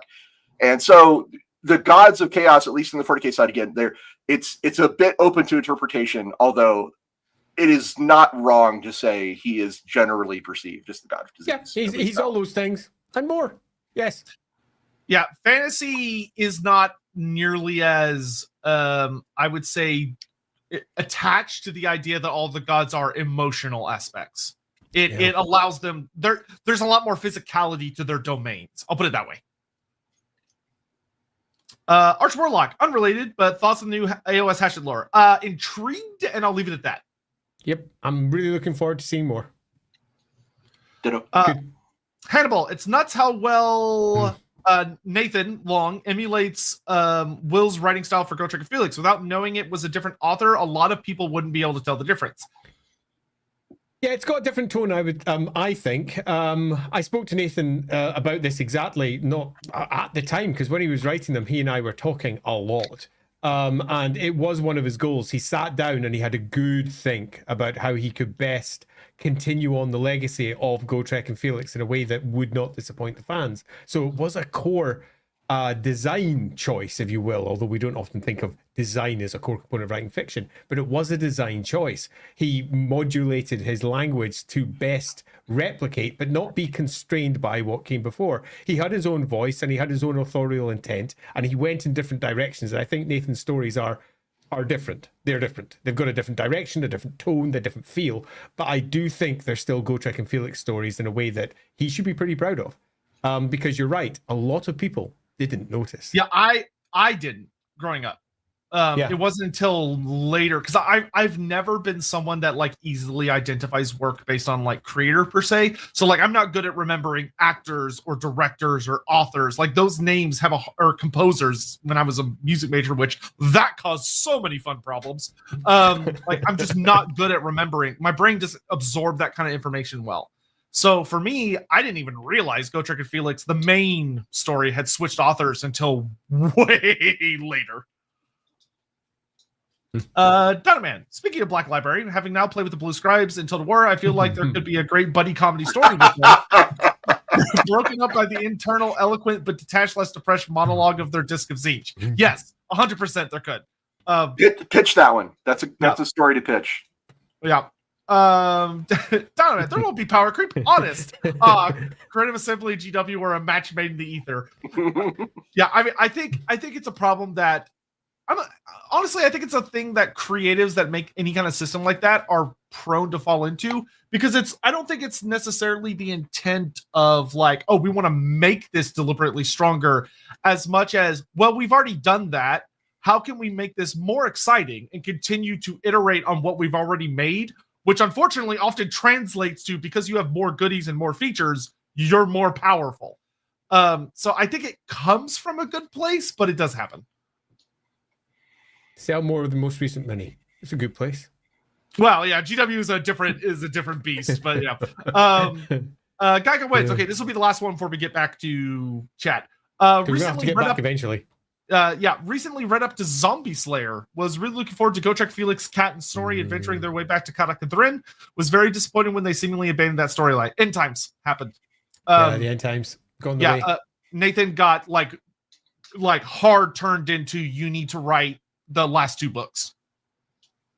Which, man, I would. He didn't write the last two books. It was David Geimer, wasn't it? Oh, right, Geimer. Yeah, Geimer wrote the last two books. But yeah, they basically canceled the series and hard pivoted it into, which I would have hated to have been Geimer in that moment. I cannot imagine more terrifying words than being told, you need to wrap up the most beloved fantasy series of all time. That one's going in the book. Yeah. Book of Grudges. Yep. And I'll say, Geimer did a great job. Like, of all the End Times books, the two Gotrek and Felix ones were good. Like, they were good books. Genuinely good books. In comparison to many of the End Time stuff where you were just left, yep, there's a bunch of events that you've strung together and they've sort of happened. They actually felt like they were trying to tell a story. Yeah. So, Storm of Chaos. Where are you going to start? Because we're going to have to actually start somewhere. Let's start with Volkmar. Yeah, that's actually a really funny place to start. Yeah. Okay. So this is a good example, I think, of what we would come in later the End Times to understand as they wanted to try and showcase a concept by making a character act so irrationally, where the Grand Theogenes sitting in the council, the Reichland Diet, chilling out with all the other big wigs of the Empire, and somebody walks in and goes, the Everchosen is coming. Kislev is on fire. Everything's really bad. What do we do? And Karl Franz is like, we should gather the armies and consolidate and do defensive things like Sigmar would suggest. And the Grand Theogenes of Sigmar goes, nah, fuck that. I'm going to roll out on my Pope mobile and I'm going to go kick his ass. This was hilarious at the time because the 6th edition Storm of Chaos book actually spends time describing the cult of Ulrich as the impetuous, tormented attacking force, and the cult of Sigmar as the defensive force. And Volkmar as almost the perfect representative of the cult of Sigmar. And what's his first act? Roll out! And he decides to take it on himself because he believes in his heart of hearts that he might be the, let's say, much maligned champion of light, which is the good guy equivalent of the Everchosen, i.e. the person who is destined to take out the Everchosen. The champion of light is Volkmar. He's going to be fine. He's convinced himself he can do this. So the head of the cult, the head of the biggest cult that the Empire has, a man who is arguably more powerful than the Emperor himself, has some trouble getting the support he wants, because that makes sense, and then rolls out, picks up a bunch of people from Talabheim, don't forget that because Electrocount's going to have an issue, and then heads off into Kislev with barely the force that you would expect the most powerful man in the Empire to actually have. It is an enormous character assassination of one of the more interesting characters of Warhammer because they had a story that they wanted to kick off. Yeah, Volkmar believes he's the chosen one. And he says, bring me the finest militia and flagellants from across the land. No, I don't need state troops. Bring me all the guys who barely know how to fight. What's that? We're going up against the heavily armored warrior of chaos. Bring me naked men with sticks and flails. Yes. And then to top it all off, when he finally does meet Archeon, he challenges him to a duel, straight up says, whose god is stronger, yours or mine? The answer was his. Yeah. And yeah, they turned Volkmar into the anime person that's never fought a real fight in his life and goes, I have the power of God and anime on my side. Fight me. And he gets rocked. Well, it's worse than that because he ends up becoming a banner for Be'lakor. So they find his body here. Be'lakor finds the body and goes, Volkmar. It's the dead Grand Theogenist. Archeon kills Volkmar. No, he doesn't. It makes everyone think he's dead, though. I thought he actually dies because Be'lakor resurrects him. Yeah, he resurrects him. There's an entire subplot in the second edition game where there are literal necromancers who believe that he has suffered necromancy. That's the unreliable narrator. Did he die? Maybe, maybe not. We know that he went down, and the next time we saw him, he was on the banner. Yeah, and he was declared dead in the Empire. Yes, he was declared dead. Yeah, that's fair. Which is why we get ourselves a second Grand Theogenist. Yeah, there is a very funny thing though that while Volkmar was character assassinated by doing something very stupid, I will give full props to the writers that Be'lakor did an actually Be'lakor level stupid thing by taking a literal beacon of one of the few things that can hurt him and all of the demons and being like, I'm going to put that in the middle of my demonic army. Surely nothing bad will come of this later. There's no way this could blow back on me. It was definitely a choice. Yeah. That's already our Grand Theogen is dead up in the north. The Electrocount of Talabheim has vanished. Helmut Feuerbach is a relatively unknown but also sort of famous figure because he's one of those rare Sigmarites that you find inside Talabheim. Talabheim generally holds Tal, the god of the wild, in central focus, but not Helmut. He very much was a Sigmarite, and when the Grand Theogenist waltzed by with his shit army, he goes, "You've got a shit army," and he's like, "What are you talking about? I've got the best naked guys." And he's like, "No, you've got a shit army. Let me come along with my big red shield Templars and we can help you out. It's going to be grand." They go flying up north and it wasn't grand. The Electrocount goes missing. This is the beginning of the Storm of Chaos. Everything's got fucked up and the Grand Theogenist is dead, so it's time to elect a new one, and they do. And the person that they elect in Volkmar's place is scheming, insidious Esmer, and I'm using those words. Baron Johann, indeed. And Esmer is, in comparison to Volkmar, almost diametrically different. What they don't really discuss is the fact that all of the trappings of the Grand Theogenist have gone north and have been taken by Chaos, because that's what's happened. But let's not discuss that too much, because the new Grand Theogenist down in Altdorf is fine. He's a guy, and they're going to sort out these Chaos chappies up in the north. No problems where Volkmar failed. The War Altar, specifically blessed by Magnus, gone. The Jade Griffin, gone. Staff of gone. But don't worry about it. It's fine. Don't worry about it. It didn't actually happen.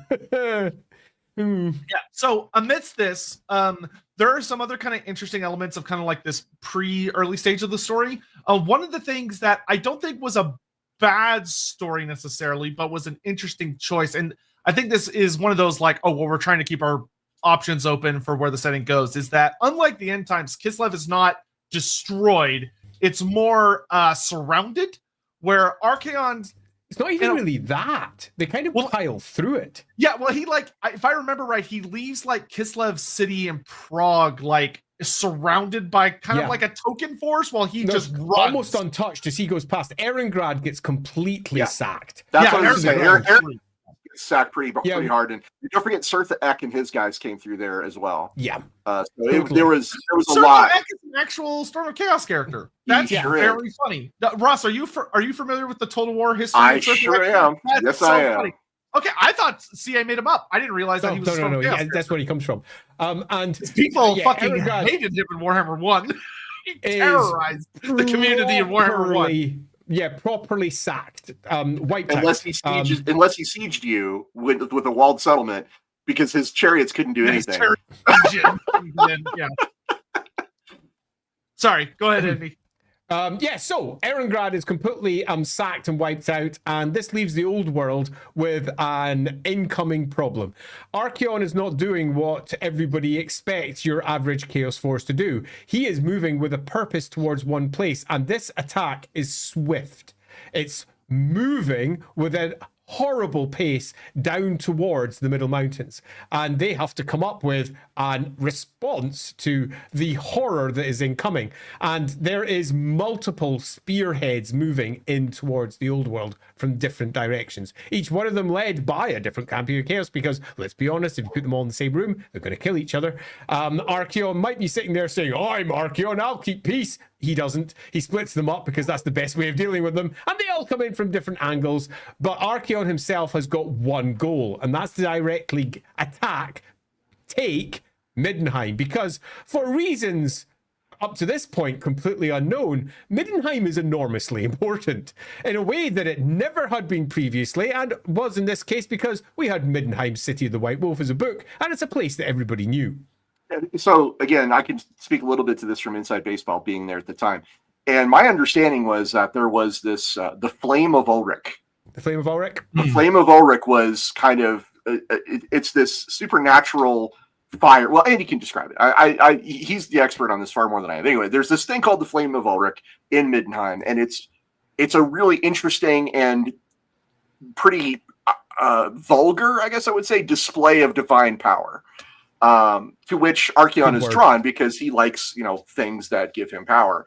And my understanding is that the focus on Middenheim was partially because, hey, lore-wise, we've got the Flame of Ulrich there, but also because the campaign of people playing and their results made it obvious that Middenheim was going to be the as far as chaos was really going to get, quote unquote, with as far as like any kind of fidelity to the results. Yeah, that's it's really interesting too, because for a lot of, I think, layman fans thinking of like the Archaon versus Sigmar storyline, I think a lot of people would expect like, oh, Altdorf, like he's going to go to Altdorf, obviously, instead Middenheim. Just pivot to Middenheim, which of course the end times would recycle but add to. To try and add a little more of like, okay, well, why Middenheim?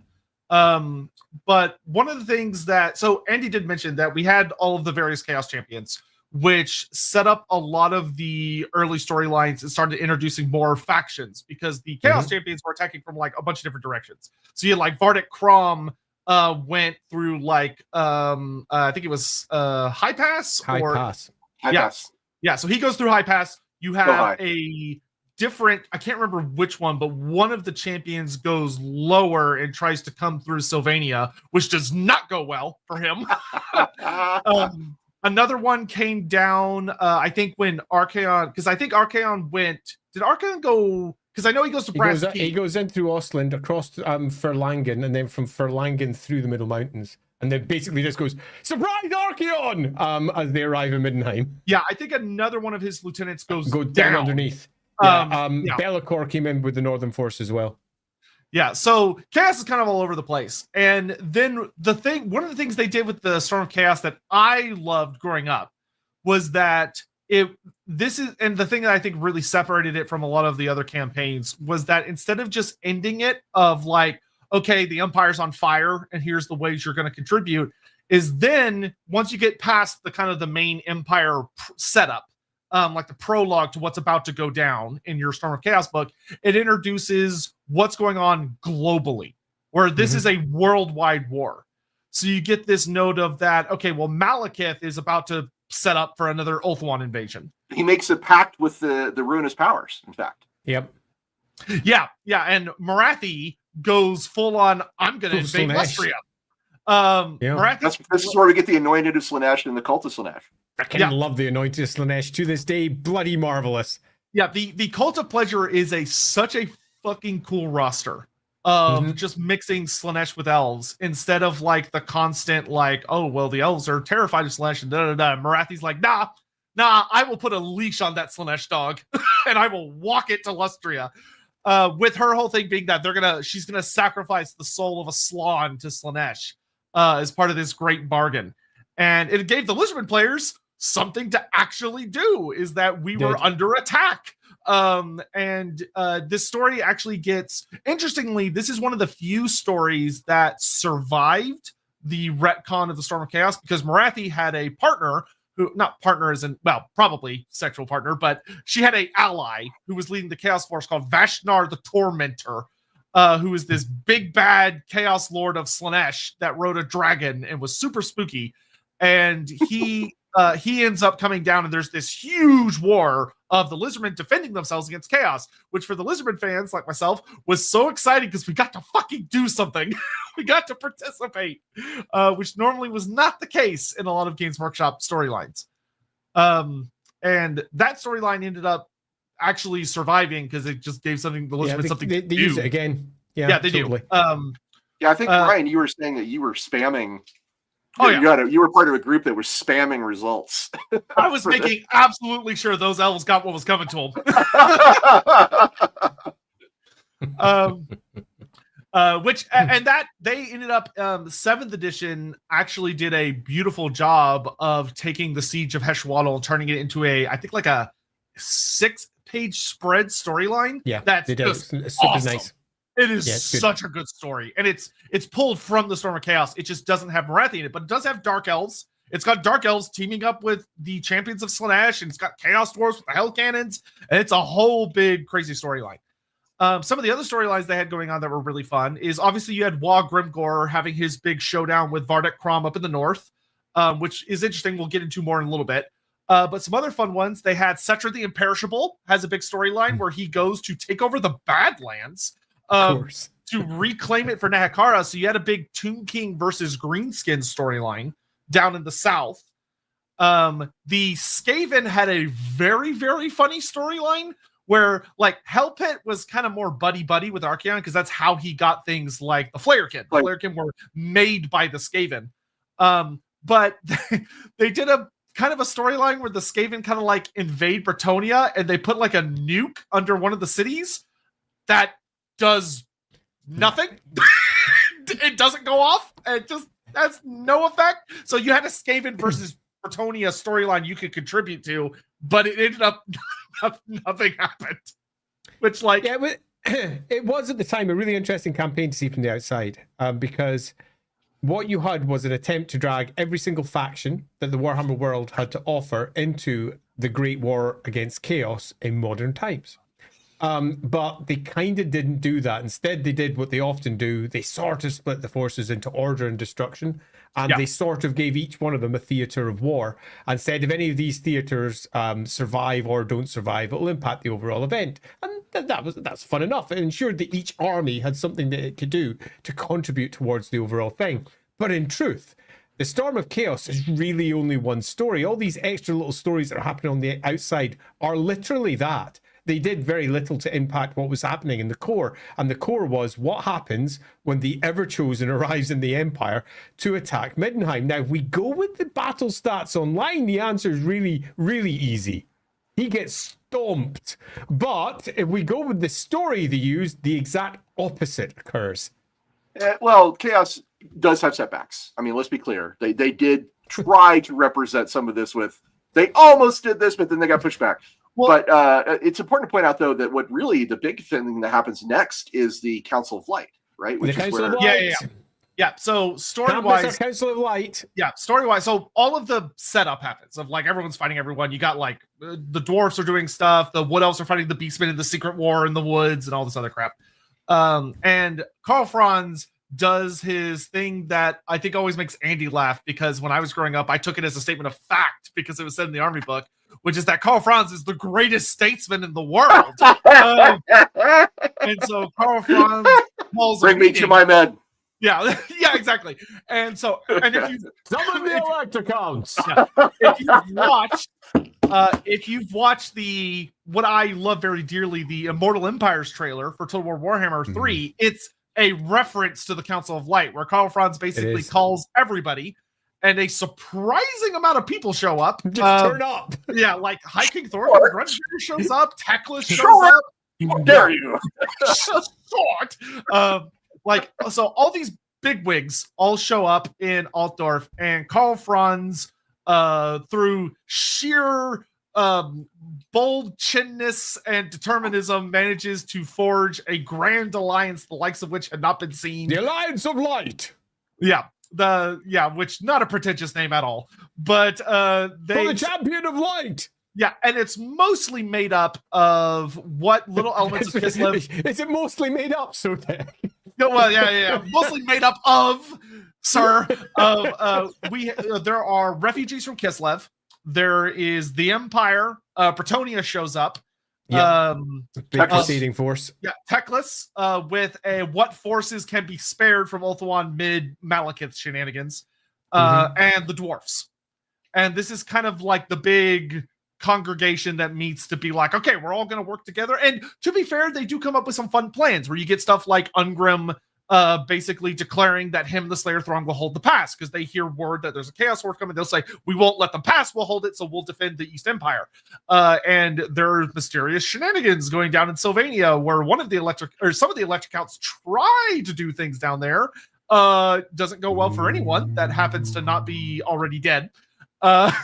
And you just have various forces coordinating, which was fun. And it allowed for like some fun allied contingents. This is also where Valten gets involved with the schism of the cult. Yeah, Luther Huss presents him to the Council of Light. Luther says, and here. Well, Luther does more than that. Luther says, here is your new emperor, is what he says. Yeah. Luther Huss he says, Valten is Sigmar Reborn, and as Sigmar Reborn, he must be emperor. And of course, Karl Franz is like, oh, this is a really bad time. So for anyone that doesn't know, Luther Huss is the absolute no-chill version of a warrior priest of Sigmar. I love Luther Huss. He's fucking crazy sometimes. Of that, obviously he's a allusion to Martin Luther. But like the Warhammerified version. Yeah. Except for instead of nailing protest to a door, which I think he actually does as well. He does.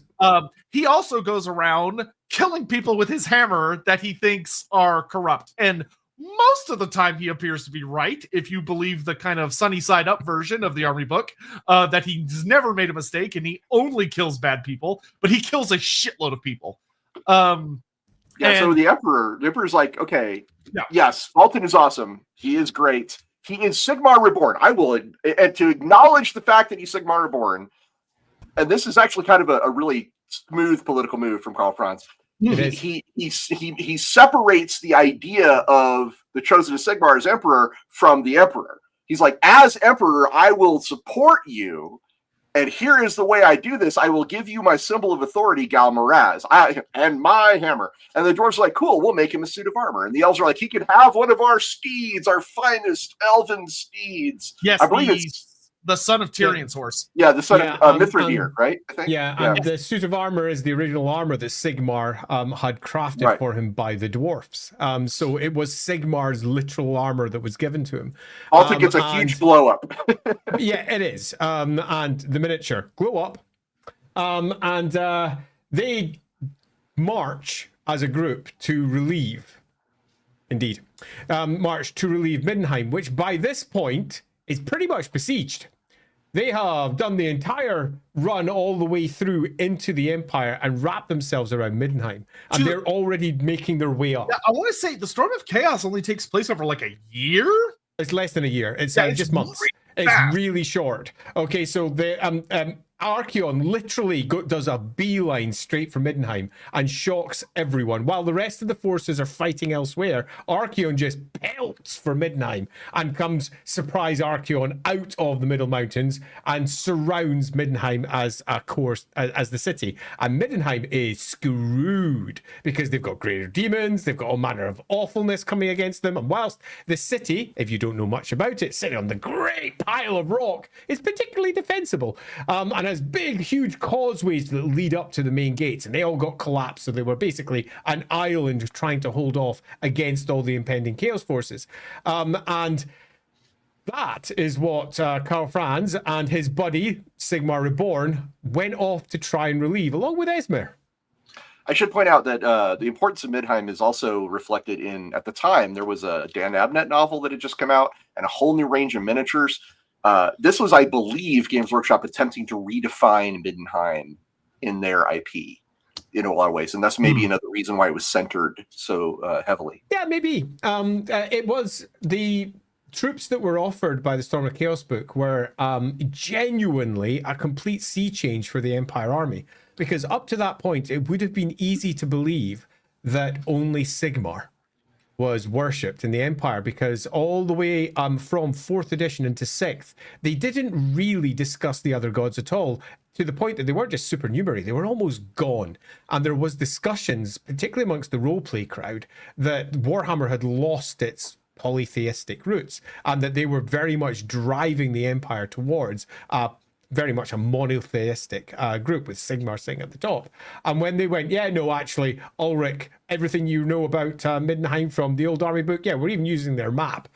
We're going wild. We're bringing it all back in. And here's a whole bunch of Ulrican troops. We're putting in new ranks like Free Ulrich, and this is what it does. We've got a whole bunch of new troop types. We've got the Tudorian Guard coming in. We've got loads of cool freaking wolf stuff. Let's go wild. Woo! Yeah. And that was awesome. And then that was left to defend the walls around Middenheim, and the dichotomy of, on one side, the Ulricans who wanted to charge being on the defensive, and the Sigmarites piling in, going up to Middenheim first, Talabheim first, and then up the old forest road towards Middenheim to relieve the great siege there. They're almost the attacking force. It was a nice flip of the standard use that the 6th edition version of Sigmar and Ulrich was presenting. That was quite nice, because they were showing the potential conflicts there.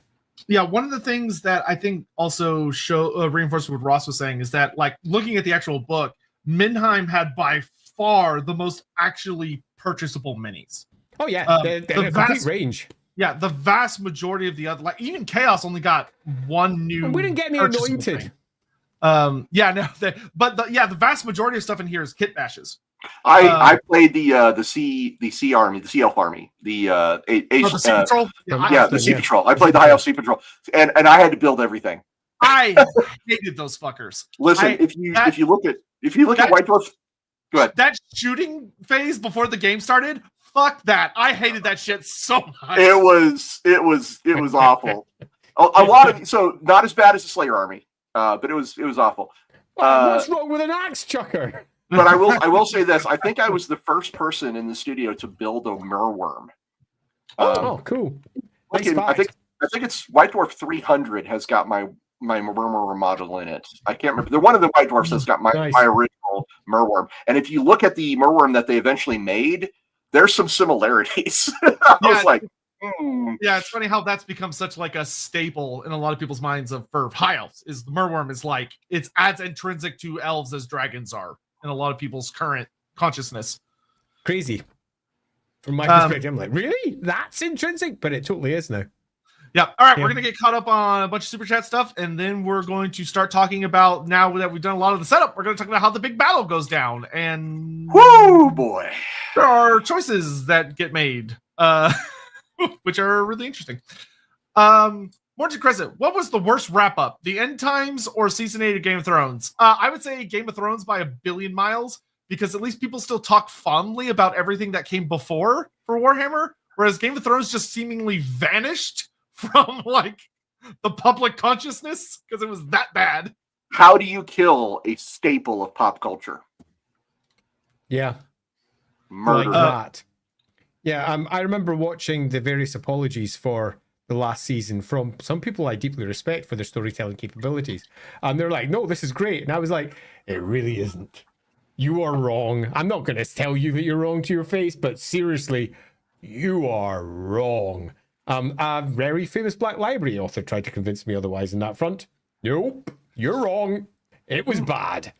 Yeah, it was. Yeah. Yep. We'll just leave it at that. It was bad. Dumbman, thanks for the artist. Also, you mentioned the 18-year gap between first and second edition Wolfrup. It is interesting that the gap between editions seems to have shortened both on the TTRPG and the core rulebook side of things for Fantasy and 40K. Is there any reason for this? Yeah, first edition actually is 2 editions. It's not 1. You've got the first edition that came from Games Workshop and then moved to Flame Publications, where Graham was running that. Then it moved over to Hogshead. And Hogshead, instead of creating a new edition, just recreated first edition, reprinted the books that were already there, and they added a few more extra on top. Not very many. James didn't do that much, but he added some extra that was really cool. So in many respects, first edition had 2 goes, 2 stabs, 2 bites of the pudding, if you will. And then there was the dead time where it just trailed off into nothing, and then got picked up again about 2005 for the second edition. And yeah, then it picked up speed a little bit, I'd agree. But if you include that as in a different edition, there's not that much of a difference between each one of the editions as you move through. On the 40K side, I can only say that there wasn't any edition at all until 2008. Yeah. And that was the very first time. That was the very first time we had a 40K role-playing game, an official one, which was Dark Heresy. And yeah, I came in after the initial batch of those books were made, and then rode that horse for several years. Yeah, you did that. I was there with the initial batch. And I remember the discussion in Black Industries at the time, because much like Fantasy Roleplay, they had commissioned Green Ronin to do the core of it. So TS came in to do a lot of the writing and the base parts. And I was in there chatting away about all the stuff. And I did the first big map that they used inside there. And there was so much excitement at the time for what Dark Heresy could potentially be. But there was equally a great deal of trepidation because it was their first actual stab at doing a roleplay game for 40K. And I, to this day, find it stunning that no one had ever done it beforehand. And it was indeed a conversation behind the scenes at the time. Why isn't there one? You're doing Warhammer. And the answer was because Warhammer's got an established audience. We're proving that we can do this. And if it works, we're doing Dark Heresy. And they did. And nailed it. It sold so many freaking copies in the first wave. I just so have to much say, so that when Games Workshop then shut it down and said, yeah, no more roleplay games for Games Workshop, everyone was stunned. I will say it is staggering for a company that I'll say very bluntly has a history of some very greedy decisions. They leave so much money on the ground just because it's not a tabletop mini. And they're like, I wouldn't say it was a greedy decision. I would instead, if I was being charitable, saying it's a consolidation of business decision. I'm saying it's not greedy. Like it, instead of doing the things you would expect them and want them to do, they just go, it's not really what we want to do. And it's like, guys, you're come right. on. Sorry, I misunderstood you there. Because Dark Heresy, it made so much money in its very first month. And to the point that I remember at the time going, wow. And it did something that was previously considered to be almost impossible. And that was it had 40K and a sci-fi game potentially outselling the fantasy game. It didn't, but it was super fucking close. Well, you guys are being very generous about this. I do, as like the guy for that edition, I'm very, very grateful that you guys are interested in it. But as a guest on this show, I would be remiss if I didn't say, hey, we should probably go back to talking about Storm of Chaos. That's what we needed. I will say, see, Webb, maybe you're onto something, Webb. We do need more Ross. Ross, that's why I say. Let's see. Nathan, I've heard both Andy and Sotek say the Warhammer world was always, or at least since the Polo Gate, doomed to fall to chaos. Ross, do you agree that fantasy was always doomed? And do you think 40K is similarly doomed to suffer a chaos victory? Short answer, yes. Longer answer, Yes. go look at that Realm of Chaos one we did on LAWhammer. Yeah. Yeah. Yes. Scion, thank you thanks. Thank you, Scion, very much. I believe you and Andy have discussed this in an early episode about the end times, but the general opinion that was book 1 to Gash was a great beginning to the end of Warhammer Fantasy, but after that, it just became a segue into Age of Sigmar. That is my general charitable way to criticize it. I'll put it that way. That's the nice way to criticize it. There we go. Yeah. It started strong and got weaker. There we go. Blaza, cheers, guys. Hard to get questions live from Australia. Well, thank you for making the time to come hang out with us. We appreciate it. And you can always come onto our Discords and ask questions. We're usually haunting around there. So like you don't have to necessarily make a live show, though we appreciate when you do. Dynaman, obviously Tamarcon was introduced post Storm of Chaos, but could it happen in that alternative timeline? Yeah, sure. You can. Yeah, absolutely. 150%. Indeed, it could even be part of the same invasion if you wish to do so. Although Tamarcon officially takes place over a decade earlier, in many respects, it's not recognized by the Storm of Chaos because Chaos is a surprise. So you could very easily conflate the two with no difficulty. Well, there's an interesting connection because Storm of Chaos was the first time that Chaos Dwarfs had come back into the setting in a very long time. With Hell Cannon specifically. So Tamarcon coming later, I don't remember how many years later, but later, was also a resuscitation of the Chaos Dwarf line. Yeah, I was 10 years later. So they're connected by their desire to bring back the Chorfs into the setting. Yeah, actually, honestly, in some ways, you could argue that Tamarcon is almost kind of a more faithful retelling of the Storm of Chaos in that it's a big Chaos invasion where Chaos ultimately loses. Against the Empire, but it does loses in some good ways rather than bad ways. Yeah, Tamarcon's such a good story. It's a good book. I think that's Alan Bly, who it is. He was an amazing writer. I would have killed to have gotten Tim to come on the show and like talk about the unpublished books because apparently there was a fair amount done, but sadly he's no longer with us. Godric the Grafted. Last question. Do you think the Dragon Emperor purposely had a child attuned to each lore with the idea of making them all incarnates in the end times? That's a fun theory. I don't know, but that's a fun theory. It's a good one, Godric, and one I have already considered more than once. Yeah, also there's clearly a story there. Yeah, especially because it would open a lot of really kind of concerning questions about that 9th kiddo of his. And also makes him seem like a real asshole of a parent. Yeah, which I think is good for Warhammer. So yeah. Still not as bad as the Emperor, but you know, is anyone profoundly flawed? Yeah, Donovan Volkmar. Pah, we don't need armor. Have you seen those Norscan marauders? Our naked eyes will be their naked guys. Actual Chaos Warriors. Oh no! Volkmar arrives. What have I done? Wall to wall armor. I made a huge mistake. Rocker Boy Jukebox. How would you add Cathay into the Storm of Chaos narrative? Realistically, there was a big fight in the Bastion. Job done. Yeah, it would have been like the Lustria narrative. There just would have been a huge fight over there. Totally. David, thank you very much, David. Very generous. Thank you. Morning, chaps. Storm of Chaos. Played as Vlad because he's the dad. Order 1. I beat 8 Archaons, even with their cheating 1-hit, 1-kill sword. Karstein Ring is the bitch. Total War should replicate it rather than the end times. And surprise Carnosaur. It gets you every time. The fucking surprise Carnosaur. Yeah, that Karstein Ring kicks ass. Karstein Ring is a bullshit magic item. Always has been, always will be. And Dumbo contributing to the real life pump wagon fun. It's real. I know it. How did you know that Andy and I are secret? Some garage in Scotland has our shambly put together snotling pump wagon in it. Anywho, back to the actual Storm of Chaos. So the big fight. So we get like the big showdown, the big battle that actually matters, because all of the other fights, you could get little updates on them on the website, but they weren't ever like put into print outside of that. It's a shame that the Storm of Chaos website was lost because it actually had a kick-ass amount of short stories on it.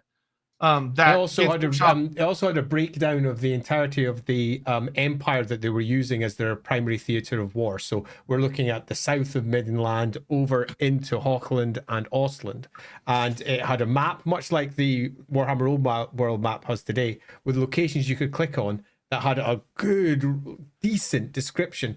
So you could go into the Drakval Deeps, for example, and take a look at, say, the Saturnine Tower and exactly what it was. All that has been largely lost. When I, earlier on in the stream, asked, when I said I asked Gav, do you still have access to that? Because I don't have notes about all those bits, and I wouldn't mind being able to resurrect some of those details. He was like, yeah, no, it was all lost when the website went down. And I was like, balls.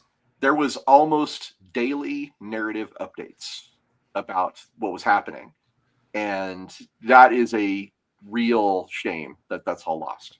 It is. Yeah, it's one of those things where, like, it would be so nice if there was someone that's a genius with, like, the Wayback Machine or Internet Archives and stuff like that, managed to somehow dig it up. Let me just put, it did not. It saved bits, and all the bits I wanted aren't on the Internet Archives, sadly. Yeah, the vast majority has been lost, because I check fairly often, and in the hope that some archive somewhere got unlocked. Yeah, the only realistic place where it would be found is on some thumb drive or CD disc or something, is somewhere hidden in GW headquarters, and it's almost certainly been nuked from sometime in the past. Yeah, it's anyway, which is moving on swiftly. Yeah. So we get our big battle, where the forces of chaos and the forces of the empire really go up against one another. And despite the fact that you kind of had like the whole Council of Light and all that jazz, it's more of like a almost pure empire versus chaos showdown. It is. As I mentioned earlier, all these other things are happening around the rest of the world sort of didn't matter. Yeah. All that really mattered was what's happening in Middenheim. Yeah, Teclis is the only allied force that really shows up for the good guys. Does some important shit. He does. Like, he does some big moments. But we get this big fight where you have the Empire army slamming into Archaon's horde that's surrounding Middenheim and trying to beat them down. Meanwhile, Middenheim is really struggling, but the Flame of Ulrich is keeping them safe because it prevents demons from manifesting inside the city and some other cool things that will be brought back later in the end time storyline. Though there are some really nasty little rats moving through that big old rock they're sitting on. And Volkmar gets freed from the band. Yeah. Oh my god. You've got to have the whole fight with Volkmar. Yeah, okay. So pulls himself off the banner and pulls himself all the way back to Middenheim. We'll start with the dumbest part first, which is that as Karl Franz and all of his buddies and Volton and everyone roll up on Archaon, they see in the distance Be'lakor taunting them with his big old stupid Volkmar banner. Surprise, Volkmar! Yeah, and Volkmar, and thinking like, oh, it'll despair them because we have the Grand Theogenes, which, fair. That's a reasonable tactic. He's been turned into the Great Standard of Chaos, and fucking Volkmar just goes, oh, wait, real shit time! And just like bolts himself off the banner.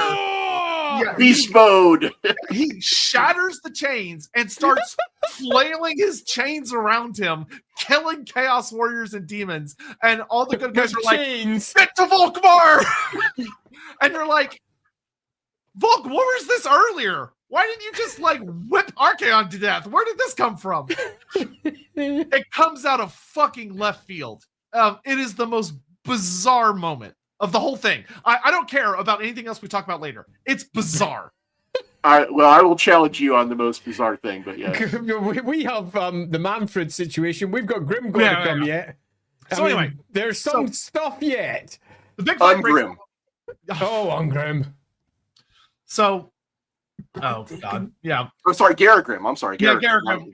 Garagrim. Oh, Garagrim. So we have this. The big battle's breaking out. And you have a lot of different, it's a huge army clashing. There's you got the really, this doesn't actually have the full piece. This is just a part of it because this is Volton fighting Archaon. But there's inside. That's another Kapinski. It's a double page spread where you get to see Middenheim and you get to see the big conflict between the two of them. Is that a recall? Find it, hopefully. Or maybe I'm wrong. I'll admit I've not opened that book in a wee while, but I'm pretty convinced that it's in there. I'm running out of pages. Oh, I thought it was near the beginning and you've not found it, so maybe it's not in there. Oh, no, you're right. Hey, there it is. It's a nice big. Look at that. It's a pretty good piece of Middenheim in art. the background. Yep. Yeah, it's one of my favorite versions of Middenheim. It's a really nice version. But anyway, so you have this giant over-the-top conflict happening where you've got all these characters fighting. They don't detail it as much as you would probably think. It might have been more detailed on the website, actually, because I vaguely recall the book on the website. I remember as a kid reading the short story moment when Tekla shows up. I mean, I don't know what you want to tell you. This is what, 2004, 21 years ago. Yeah. That's when my daughter was born, my first one. There we go. Well, okay. That I can't make you feel that old that you did that yourself. But oh balls. I remember you could like the short stories were genuinely so fun because I remember when Tekla shows up in the short story. I was 2. Jesus. So there's Ben. You were 3. Oh shit. my god. Yeah, okay, let's just accept that a certain Ross and I are just old. Old hammer. Oh, look Old at hammer. just carrying on. Pie guy was 4. Oh, we're so 4. Do we have a 5 in chat? Do we have a 5? So one of the things, because one of the scenes I remember is you had the Empire slams into the big Chaos Horde, all the knights and stuff go in. Karl Franz is flying around on his griffin, doing things, wielding the Rune Fang because he doesn't have Galmaraz, so he's relying on the Reichland Rune Fang. And you have because we didn't have. I don't remember if we had. I think we still had Thyrus Gorman at this point. Yeah, as Thyrus the Gorman. patriarch. The Supreme Patriarch, not Gelt yet. I think Gelt comes the edition after this, or the Empire book after this. Maybe you're now making me doubt myself. Because Gelt's 6th edition, but I don't remember if the Empire 6th edition book came out before or after the Storm of Chaos did. You're actually making me doubt my brain. Yeah, I'm trying to remember what happened. I don't recall Gelt being in the story. Neither do I. This is a very interesting moment because these two guys right above me are the lore keepers of Warhammer, and they're both like, I'm not sure. Yeah, this is like one of those needle thread. I mean, it happens every once in a while. We get things wrong. It happens, and that's okay because there's a lot of books. But this is really bugging me now. Storm of Chaos. My point is that it's got to be obscure trivia if it boggles both of you. Yeah. Anyway, because there's a Supreme Patriarch throwing magic at somebody. And I'll always remember as a kid, the thing that stuck out for me was that the scene was like they're fighting, and the fight around Middenheim is so big that there are parts of it that are kind of getting on the northern side of Middenheim that are going up into Nordland towards the ocean.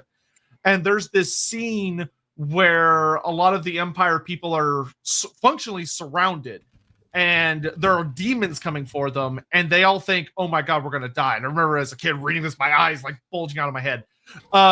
And suddenly there's this overwhelmingly bright light as like the sun comes out from behind the clouds, and it hits the High Elf army that has marched over from the ocean because the Sea Patrol showed up, landed, and marched all the way to the battlefield. And it's this, it always stuck in my mind because it was explaining why the High Elves are called the Glittering Host, where they're so shiny and polished and everything that when the sun hits them, they're literally blinding to the forces of chaos. It's kind of like if you've seen, Lord of the Rings, Helm's Deep, Lord of the Rings, over the Ridge. It's basically that. And the High Elves show up, you can't say they copied it. Shush. Yeah, and it's like all the sword masters of Hoeth because Teclis is there, so he's got all the sword masters with him, and they just start butchering their way through the Chaos Horde. Does this include Eltharion? No. Okay. Because he gets a big moment at the end, so I was just wondering if it was here. It's later, as I recall. I don't think he's there at that point.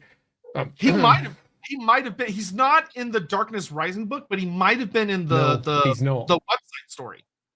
Because the website story, most of the details don't make it into Darkness Rising. No, they don't. Because literally all it says about the elves. Yeah, no, Eltharion was on Ulth 1. I'm sorry. Yeah. Okay. Yeah. So Teclis shows up, and we get one of the special character duels, which are relatively rare in the Storm of Chaos compared to the End Times, where they're all over the place. The Storm of Chaos was pretty careful with using character-on-character fights, like named characters. And we get Bellicor versus Teclis. which was super cool. And Be'lakor gets his shit rocked. One spell. One spell. Destroys the army. Drinks the potion of Troy and goes, "Begone!" And the demons just get absolutely fucked.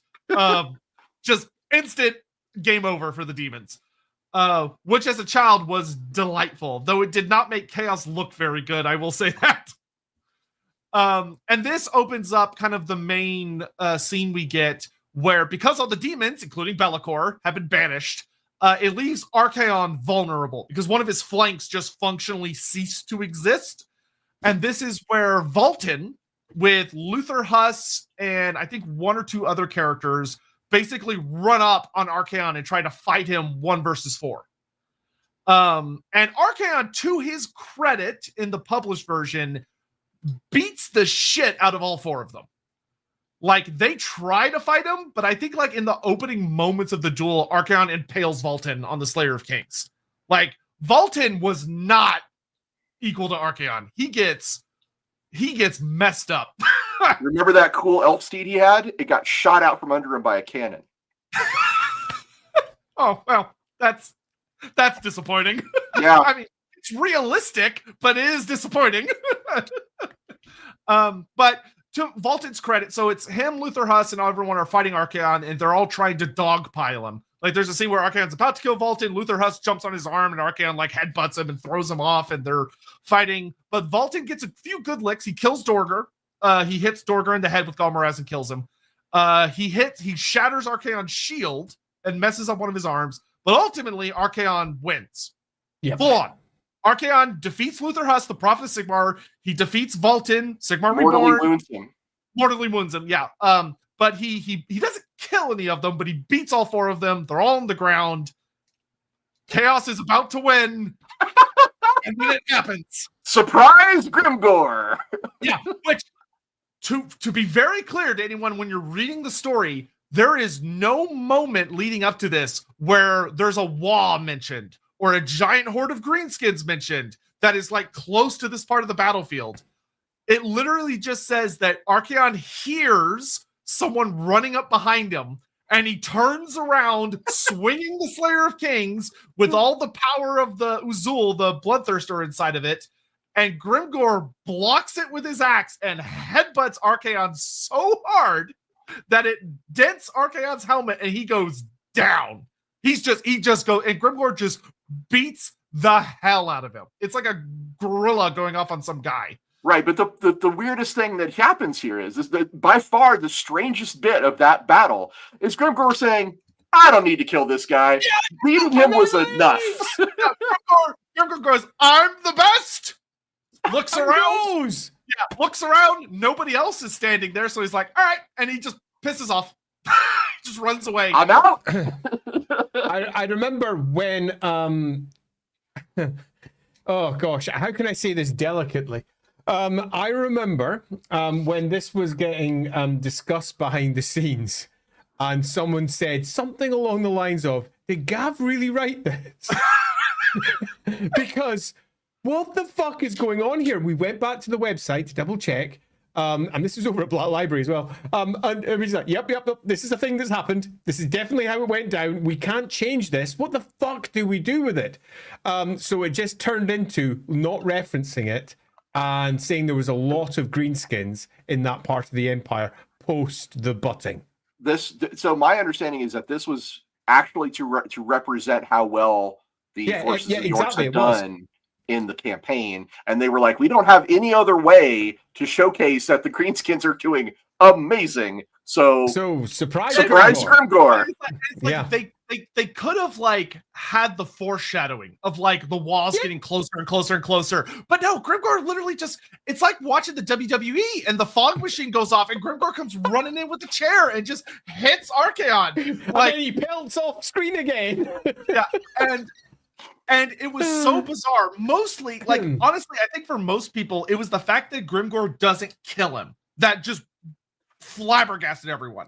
If Grimgor had killed him, that would have been fine. Like, everyone would have been like, holy shit, Greenskins just killed the Everchosen. Oh my god. And instead, he runs away. The Swords of Chaos pick up Archaon and run back to Brass Keep, which also I remember reading on the forums and a lot of people talking, going, why have the Chaos Gods not spawned him? Like, he just lost. Yep, like, he's the lost. lost, and the Chaos Gods are like, eh. He got humbled. He didn't just lose, he got humbled. Yeah. And he should be dead and isn't. Spawned? No. And they just camp out up there.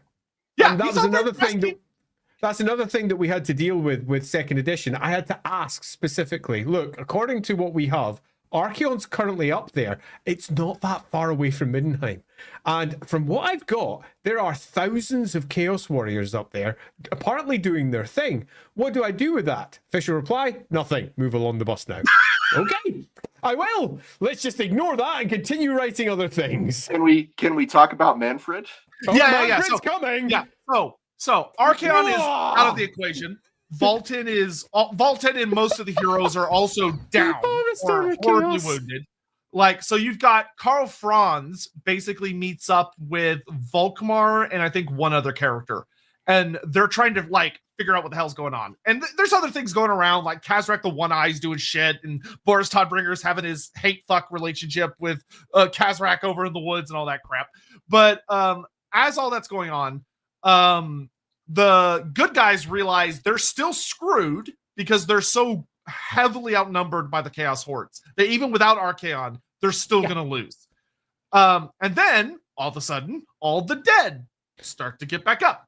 All of the dead start standing up and start killing all of the Chaos Warriors because they're surrounded by the dead, and it's a massacre. And a lot of the Chaos Horde that survives basically runs with Archaon back up to Bresky. And all of a sudden, there's this massive, titanic undead army because Manfred, from a story perspective, did the smart thing, which is that he waited until most everybody was dead, and then he just resurrects everybody. And everyone was like, oh shit. And Manfred waltzes up and is like, hey, I'm emperor now, and y'all should bow to me because I'm in charge. And fucking Here we go. Volkmar walks up where Manfred can see him, and he says, Manfred, we killed your dad, and we can kill you too. And Manfred goes, Fair enough. Good point. Fair enough.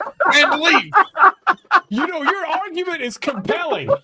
I have an entire army. Your army's fucked. The gates have collapsed down. Your big giant that was, loading that enormous cannon that was so huge that was ridiculous, he's carked it. Demons are all dead everywhere.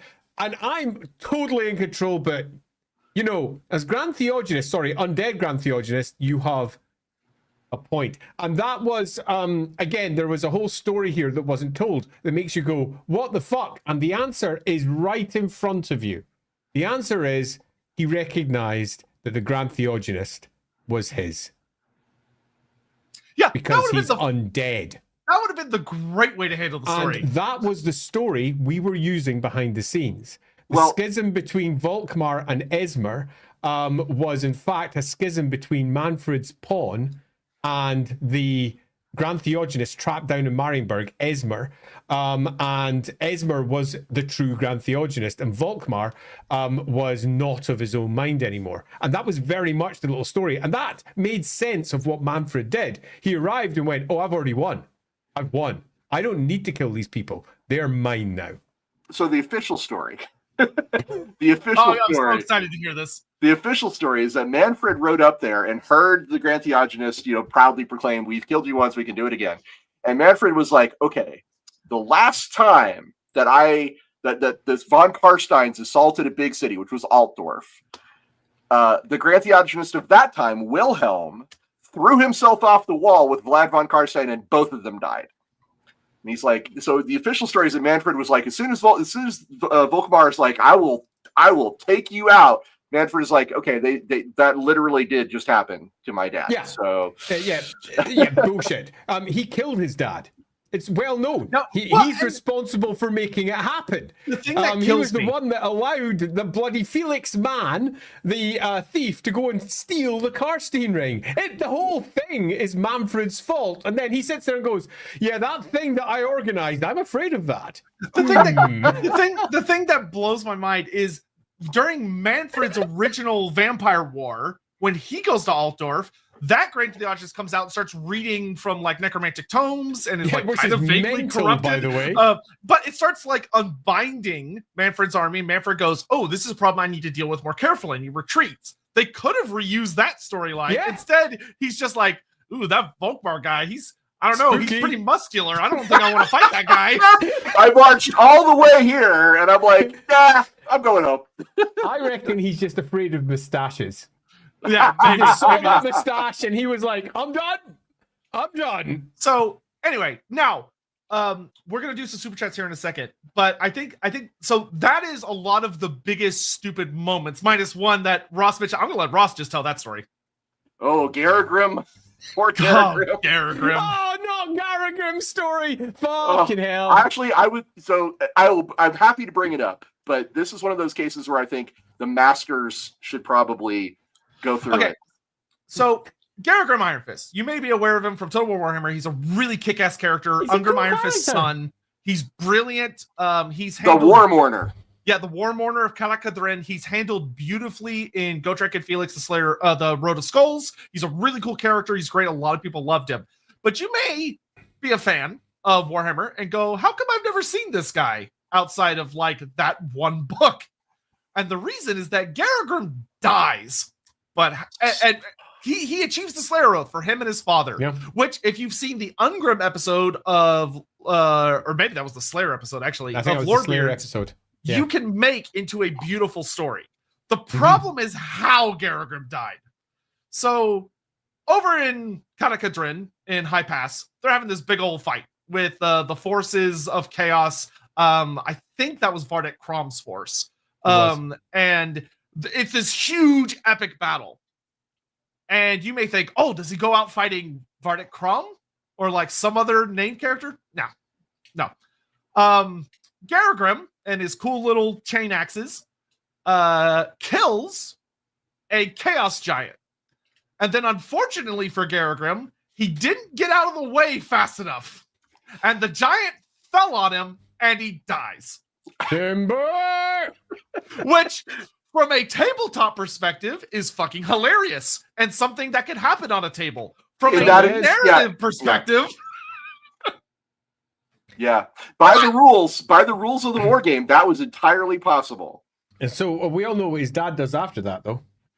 Oh yeah, which this of course it gets better. Yeah, this of course causes the Slayer Oath on the line of kings for Kalakadrin to be ended, which has never happened before in thousands of years. And Ungrim, at this new moment of a fresh horizon, a new beginning for him and his people, because the Slayer Oath has been achieved, goes, nope, I'm going to take it again. So what they did was they just basically pressed the episode reset button. They introduced a new character, kill it, and put the character that should have been affected by it, reset him back to the beginning. They introduced Volkmar, kill him, bring him back, put him back on the throne. Basically, all of the characters at the end of the Storm of Chaos are exactly where they were before. All of the primary conflict that has occurred has done astonishingly nothing. Yep. Same ever chosen. Valpin, who was going to become almost certainly a figure of great importance, also has his own little end. Because they're not willing to let someone possibly challenge Karl Franz, are they? No, the Skaven get him while he's recuperating from that mortal wound. They basically Volkmar rushes into the room, or is it Volkmar or is it Huss? It's one of those things. It's Huss. It's Huss. Huss rushes into the room and finds an empty bed, bloodstains everywhere, and a triangle marked on the wall, which is a Skaven symbol. So that again, the story behind the scenes was it wasn't the Skaven. The Skaven were set up. It was the Cult of Sigmar and the Emperor. Well, I think in the because it was even hinted at in the book. Yeah, because if I recall correctly from the might have been Darkness Rising, or it was one of the web comics, is that Deathmaster Snitch is allegedly the one that does it. Yeah, totally. It's attributed. They go with later. It's attributed to the Skaven, at any rate. Yeah. But the big thing that happens here is essentially the Church of Sigmar looks to Karl Franz. They're like, "What are we going to say? How are we going to tell everybody?" Oh, yeah, I remember this part. Yeah, go ahead. uh, uh, uh, okay, so this one actually sets up for we're shitting on the Storm of Chaos pretty hard here, but one thing we're It gonna deserves it. yeah, it deserves it. It deserves it. But much like with the end times, what we'll get to after we do a little super chat break is we're going to talk about a lot of the good that comes from a lot of this bad, because genuinely a lot of good comes out of it. Yep, agreed. But the vaulted story does end a little goofily because Archaon messed him up pretty bad. So they take him to heal, and like everyone's looking after him. He's in the Temple of Shalia at yeah, the time. and for some reason he somehow gets left alone for an extended period of time despite everything going on. Which totally doesn't stink of a plot, but sure, whatever. And he vanishes. It's believed that he's dead. There's no corpse though; he's just gone. And so Karl Franz, admittedly, is brought a kind of impossible situation because a lot of people, and we'll talk about why this ends up being a good thing later. But a lot of people are like, our morale is kind of in the toilet at the moment. But hey, Sigmar's back, right? Sigmar's back, and Franz is like, ugh. So Valten, by which I mean Sigmar, has saved us from this time of darkness and has, much like Sigmar, ascended and gone forth to an important next journey. Trust me, it's fine. I actually didn't mind that at the time. I thought it added an almost a darkness to their. Let's be honest, it was a steamrolling victory. If we actually just look at the numbers, and they obviously are just resetting again, pressing the button and saying Valten, who should be of enormous interest to a fractured empire that has just been shattered by war, we're just getting rid of him, so we no longer need to worry about it and just support Karl Franz, our core character. It's a classic example of just by the end of the episode, everything Valten returns. went to the farm. Yeah, he just went upstate. Yeah, totally. He's just at the farm upstate. It's fine. Lots of room to play. I had to write this section in the Tome of Salvation, and it was genuinely hilarious. And at the time, I asked, look, it's quite clear he's been assassinated, not by Skaven. Am I allowed to say that? To which they said, yes, it is quite clear. We don't want it confirmed, but that's exactly what it is, because they had an ongoing plot. And they were intending on doing something with it later. They didn't, of course, because they never do. That turned into Deathmaster Schnick was actually responsible for it later, rather than it was in fact their golden boy and his court that was responsible for the death of Valten, who was going to challenge the right for him to be emperor. And it was going to be huge, and it would have been an interesting story. It would have added that potential that Warhammer is supposed to always have of civil war, so that we can have empire versus empire armies. Surely we should be doing this, but no, it was all just rolled underneath. Karl Franz is the best, and he turns into their golden little emperor boy again. And I was a bit sad that I couldn't write the story that I kind of got told more than once was the story that they were sort of thinking of maybe doing, but they didn't. And that's why I wanted Andy to answer that. I was in a place. Yeah, I was in a place where I could write about it with ambiguity. I was allowed to say that it might not have been what it's perceived as, because when Skaven assassinate, they don't often leave big Skaven symbols exactly where they assassinate. If anything, if it was a Death Master, a great assassin, they'd have left no symbol. They'd have blamed it on someone else. They very much would have made it plot point that they could use against others, but the exact opposite occurred. It was clearly a setup. But and of course, especially because like the Skaven wouldn't want to assassinate Valten. They have nothing to gain from it. Unless he was Sigmar Reborn. When we were writing the Tome of Salvation, we had exactly the same story for when Myrmidia came back. And when Myrmidia manifested some 2,000 years earlier, the Skaven were responsible for removing her as well. Any gods that manifest in the mortal realms are a direct threat to the Skaven in one fashion or another. The Storm of Chaos was finished. He'd done his job. Now is the time to kill him. It makes sense for the Skaven, and it was very much within their character remit. So when they eventually basically said it was the Skaven, it wasn't really a surprise. But at the same point, it's slightly disappointing because it makes everything feel less like there's shades of grey, and it turns into a black and white, very simple moral tale again. The Horned Rat is a tricksy one. Yeah. And for anyone that and it's interesting because in the end times when they repeat the story beat, Vulcan is killed by a clan or the clan Eshin themed vermin lord. Which it literally steals him from Archaon, which is genuinely funny. It is a weird moment in that XP. book. Yeah, it is a very, very goofy moment of that book. But anyway, let's get caught up on super chats. Elemental exposure. What business does an elf lover, a lizard man, and a squat have in the Ostermark? What? Is that like the lead into a joke? It's a Lord of the Rings reference, I believe. Ah, thank you. Okay, that makes sense. Thank you. I didn't get it. So it's what business does an elf lover, a lizard man, and a squat have in the Ostermark? Better.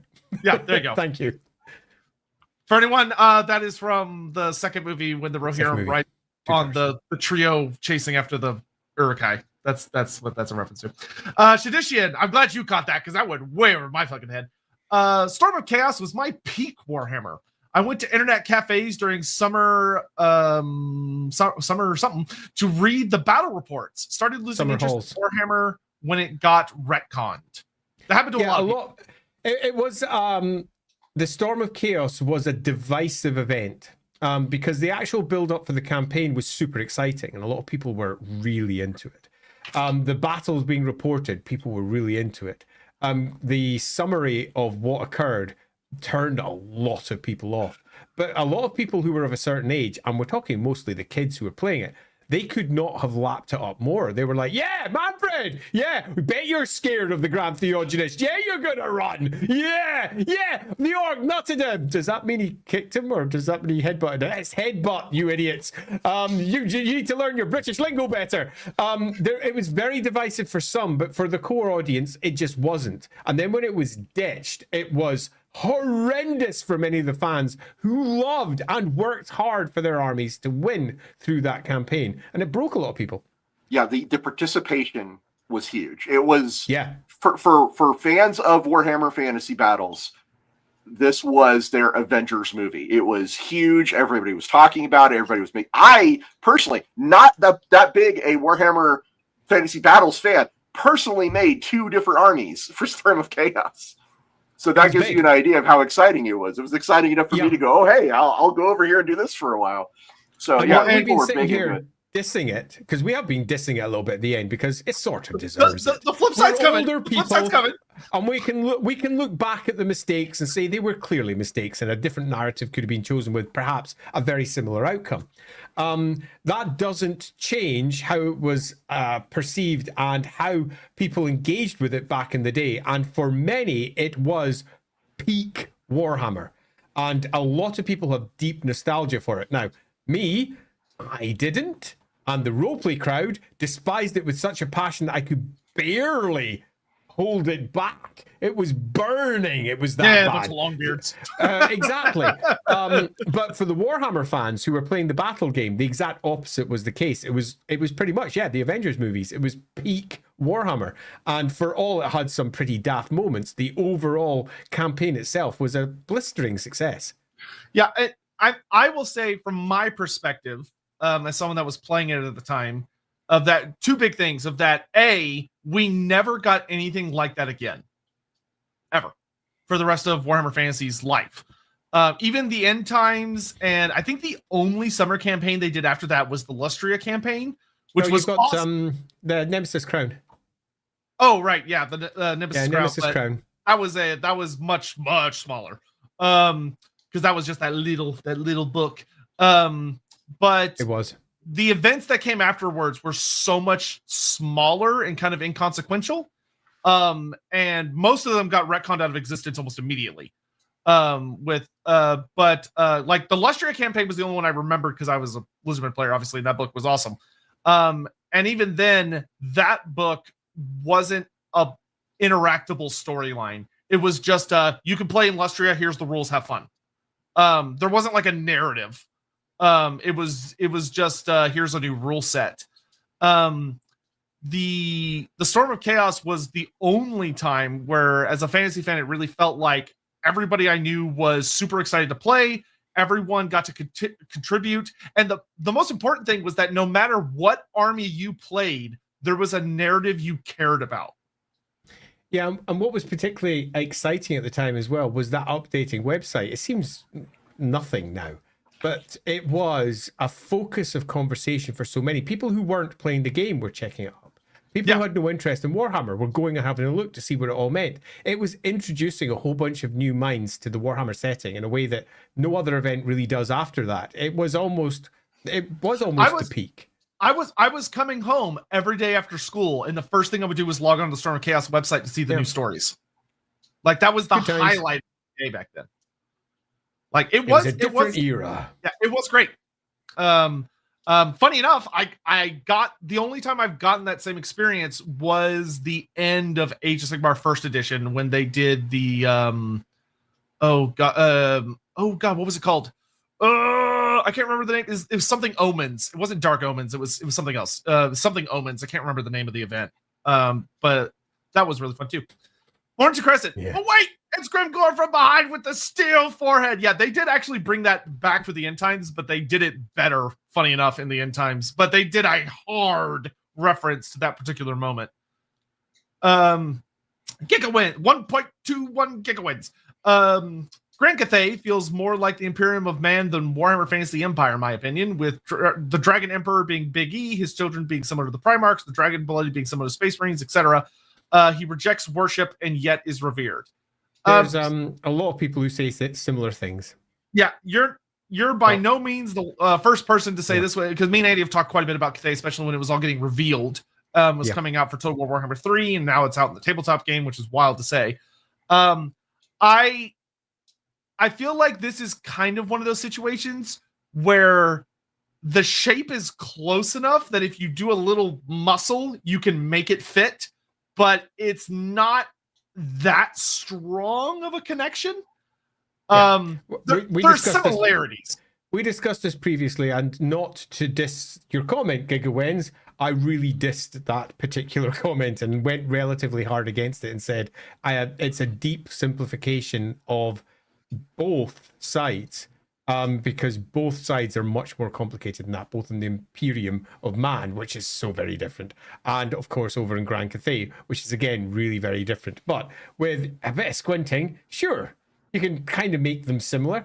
But it's a vibe. No, not really. It's more of a vibe than anything else. It is a vibe comparison. Which that's a good way of putting it. Can work. I will say the more I delve into Cathay lore, the more I learn about it, the more that's published, the less I feel this way. The more Cathay is fleshed out, the more it's very unique. Because it has a very uniquely Eastern aesthetic to it. That means it's a very different type of storytelling. Like even down to like the Emperor and the Celestial Dragon Emperor are so wildly different as characters that it's insane. They're just both called emperors and they're both vaguely immortal, though one's kind of not so much these days, but you know, as it goes. Rocker Boy Jukebox. In the almighty words of wrestling legend, the Iron Sheik got his back broken, was humbled, and got fucked in the arse. There you go. It's the you can say fuck here. It's okay. Oh, wait, no. Super chats. No, you can't. Super chats, you can't. So never mind. You did the right thing. David Whitfield. Yeah, the official Storm of Chaos ending was as bad as the end times. Should have been Vlad, who in my head would have asked for recognition as Electric Count Sylvania. Yeah. Screw Manfred. There was quite a lot of chat about that at the time. What the hell's going on here? None of it makes any sense, which is one of the reasons why there was a desire to try and make sense of it over in the role-playing game side. The role-playing game often takes some of what looks bizarre or absurd over in the battle game and adds context, detail, and depth. And the context, detail, and depth in this case was that Volkmar was fallen. He was, in fact, undead. Be'lakor had used necromancy. He had died. And Volkmar was no longer himself, and Manfred took him over. The confrontation was nothing more than Manfred taking control of the cult of Sigmar, and he intended to use that to effectively use his next steps in the campaign for the Empire. And that was a super fun story. But again, as is often the case with these things, disappears by the wayside.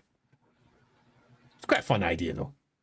Federico. I do love the idea of Vlad rolling up and being like, "Yeah, I got an army, I can help, but you got to make me electric out." Yeah, totally. That would have been Yeah. freaking rad. I'm very much in character for him too. Yeah, it would have made a very. We'll get into this in a little bit, but there were threads that were hopefully leading towards the idea that a lot of the Empire was pretty sympathetic towards Manfred after everything that happened. There's a couple of write-ups where he's effectively seen as a hero in many parts of the Empire because he saved the Empire. Yeah. Federico, hello guys. Hope you're having a great time. I'd say we are. Do you guys think if the old world is successful enough, we might continue on an alternate timeline? Do you think we might have a Storm of Chaos campaign again in the future? So, okay, here's what I'm going to tell you. I'm going to let you in on a secret. I'm going to spoil this for you right now. Sorry. I'm going to change the wording, and you let me know what you think the answer is. Hey guys, if the Horus Heresy is successful enough, do you think the Ret-Con, how it ends and how we got into 40K? If you go, well, no, that's stupid. The answer is obviously no. There's your answer. Yeah. I would say this: never discount the possibilities if something becomes that successful. Yeah. Now, I will say 200 years in the Warhammer world is a long time.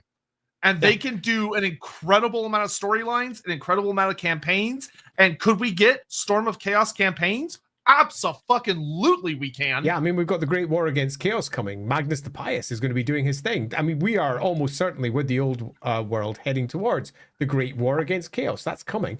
But will we have the Storm of Chaos retold? Will we have the End Times retold? Not for a while. The End Times being retold is very likely. But what won't be changed is that the End Times come and the world blows up for Age of Sigmar. I'm going to disagree. Interesting. The history of Games Workshop is one of going from one thing to, is this successful? Then let's do that. If this thing's successful, then let's do that. Remember, they started as a role-playing game distributor in the UK and then shifted over to miniatures when that was more successful.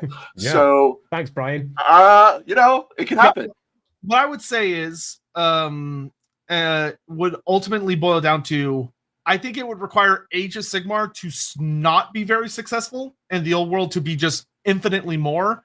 And to my understanding, they're relatively even-ish these days, but who knows what the future holds.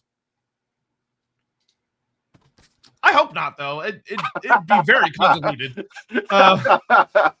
Benjamin Fraser, I was excited for the Sigmarite Reformation story we got since we got Luther Huss and 6th Edition Empire, and then yeah, I agree. It just all disappeared. It was a whole interesting story. The story with Luther Huss, the story with Esmer, the story with Volkmar and what became of him. There was all manner of really interesting tales that could be told for the Cult of Sigmar, but they basically rubbed off all of the shades of grey. That's it, Ross. God damn it. Super Olog, Volton went to redeem the Skaven. Such kindness could only be seen in Sigmar himself. Look, guys. See, you understand Super Olog. Volton's like, they clearly need me more. That's hilarious. That is very funny. Darius Rose, would this be a decent Wolfert party? Every Wolfert party is decent. Dwarf Ranger Brett. Oh no, you're doing one of these again. Never mind. I take it back. Dwarf Ranger Bret Hart, Elf, Loek War Dancer Worshiper, Shawn Michaels, Moore Templar Undertaker, Renault. I think it's supposed to be Renault, not Reynolds, but I'm going to keep it as Reynolds Serpent, Razor Ramon, Pistoliers Triple H, Ogre Maneater Vader. Sure. Cool. Not the Big Show? I would have gone Big Show probably. Listen, I don't know anything about wrestling, so to me, these are just like someone speaking in demonic tongues at me. Sure. Yeah, sadly, I do. Let's just move along the boss now. Fair. Thank you as always for your Elseworld is truly terrifying, Darius. It's like Blood Bowl, but it's wrestling, which I would play it if they made it a game. I'd play it. Yeah, me too. But Same. passed on. How the Zog do you resolve the Garagrim story with Reset of all things? The Slayer hold not being led by a Slayer would be a great story to explore. I know. 100% agree. Yep. Like 100% agree. One of my biggest issues with the Storm of Chaos is that it did the hard reset. And it left a whole ton of potential stories by the wayside to effectively return all the characters that started the campaign in a position to the positions that they had at the end. So they did that and just wiped out so much good. And unlike the end times, it could have. Yeah. That potential could have been realized. That's the difference. Yeah. Which is going to be our next big entirely. topic. And yeah, sure, for the roleplay game, there was an absolute ton of interesting material to still plumb into, but most of the ramifications of the Storm of Chaos were what ifs, if onlys, and similars, rather than, and this is what we now have to deal with because everything's complicated. The best complication from the Storm of Chaos that they were left with was half the Empire had been burnt to some degree. And that was, yeah, sure. I mean, that's war. I mean, it's Warhammer. We have that as a core component of any campaign. We didn't really get the big thing out of it. Something that's worth saying, which we, depending on how we're feeling, because we're doing we're doing a little meh on time, but Wednesday episodes sometimes run over, so we might just run over if we want to. If everyone's feeling good, we'll see. But one of the things that we might have time to... It's 1 a.m. here. Some people have it easy. What do you mean? We've done like 5-hour tier list streams. Anyway, one of the things that the Storm of Chaos is pretty heartbreaking for is what could have been if the storylines had all been treated as this is going to happen. Of like, because some of the story threads, if you look at them for what they were genuinely like, oh shit, of like, oh, the Tomb Kings are invading and conquering the Badlands. That's an oh shit. The Dark Elves have completely provoked Lustria into action. That's an oh shit. That's a world-changing oh shit as well. Yeah, Malekith has launched a new invasion and he hasn't lost. He's still there and Ulthuan is under siege. That's an oh shit. Half the Empire is gone. Oh shit. The vampire counts have revealed themselves and they're back. Oh shit. The Slayer hold is now ruled by not a Slayer, and the dwarfs are free of an oath they thought they never would be. Oh shit! Like the world is different, and that's one of the strengths of the Storm of Chaos is all these great ideas. The disappointment is that we didn't get any further development of them. But I think we have to admit it did present a lot of really, really fascinating what ifs. Yeah, I agree completely. It's why it is ultimately at its heart extremely disappointing. It's because it was so fucking cool with so much of its setup. And yeah, it changes the Warhammer setting for folks who want to roleplay in it because chaos is now revealed or vampires are revealed and everything feels a bit more high fantasy. It's fucking Warhammer! Of course it is! That's fine! It's fucking Warhammer! Get to grips with what it is. And the first edition had fucking flying ships and generators for magic items. It's always been high fantasy. And gnomes. Yeah, exactly. I wrote the gnomes in 4th edition. Super glad to get them back in. So there's absolutely nothing to say about the Storm of Chaos that's potentially negative for what it was attempting to do, but how it executed it at the end, you're just left with a big, balls. Yeah, that if they had committed to the bit, it would have been a very different world. I would like to submit one other thing that I thought the Storm of Chaos did really well, which is I am a high elf guy. Like, I love the high elves. And Eltharion at the time was kind of this Zatoichi blind swordsman thing, where he was wearing this strip of cloth around his eyes, and he'd gone to study at the Tower of Hoeth. It's such a cool mini. Right. He was absolutely Zatoichi. He was the blind swordsmaster. And Storm of Chaos is the reason, like, that he miraculously recovers his sight during the end of this event, and goes and returns to the position of the Warden of Ivres. So without Storm of Chaos, we would still have Zatoichi version, which, I mean, that's not a bad version of Eltharion, but I prefer Elf Batman. Come from nowhere, I prefer Elf Batman way over the other one. Elf Batman's pretty great. Yeah, I wish they had kept that storyline when they did the retconning stuff, because it would have been an easy storyline to keep. I was sad they got rid of blind swordsman Eltharion, because he was a fun character. Agreed. Ricky Chapman, in our Chaos campaign, hello Chapman, we will always remember the response to being told the Everchosen was down. A quote from was downed. A quote from our Nurgle wizard. What do you mean an orc nutted him? Where did he come from? How did he get there? What the fuck happened? honestly, to have been a Nurgle fly on the wall of the Chaos Legions hearing that Archaon got headbutt practically to death would probably be pretty spectacular. Orc Warlord. I mean, the whole story was just... I remember reading it for the first time going, have I missed something?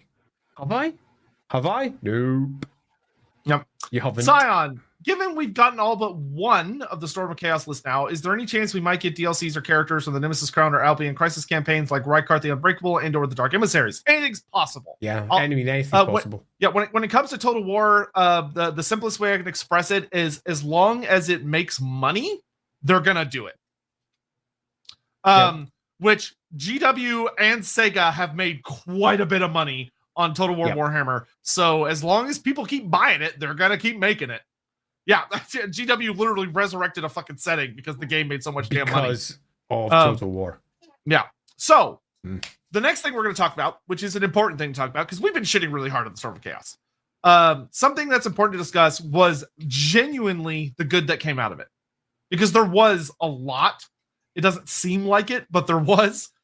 One of the things that the Storm of Chaos had as a strong legacy, in my opinion, was that it did a very good job of shaking up especially the old world, for exciting plot lines. Of the sense that, so I'm not talking about like post Storm of Chaos as in like post Ret-Con. I mean like right after the Storm of Chaos. There were a lot of books from the Black Library, from the roleplay game, especially that came out, that got to do something I have not seen until particular aspects of Age of Sigmar eventually got around to it, which was they started to introduce a type of nuance into the high fantasy feeling. So it wasn't the nitty gritty of the older editions, which was very human politics centric.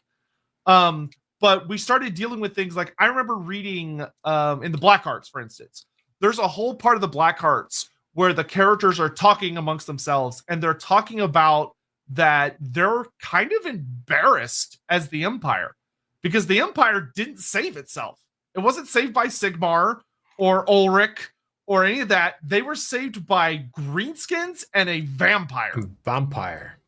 And that was causing a genuine turmoil of the soul for the average citizen, because despite the best efforts of the government, essentially, word was out. It wasn't a secret what happened, even though, and a lot of people were like, oh, Volton's definitely dead. Like, they killed him. It wasn't no rats. It was them that killed him.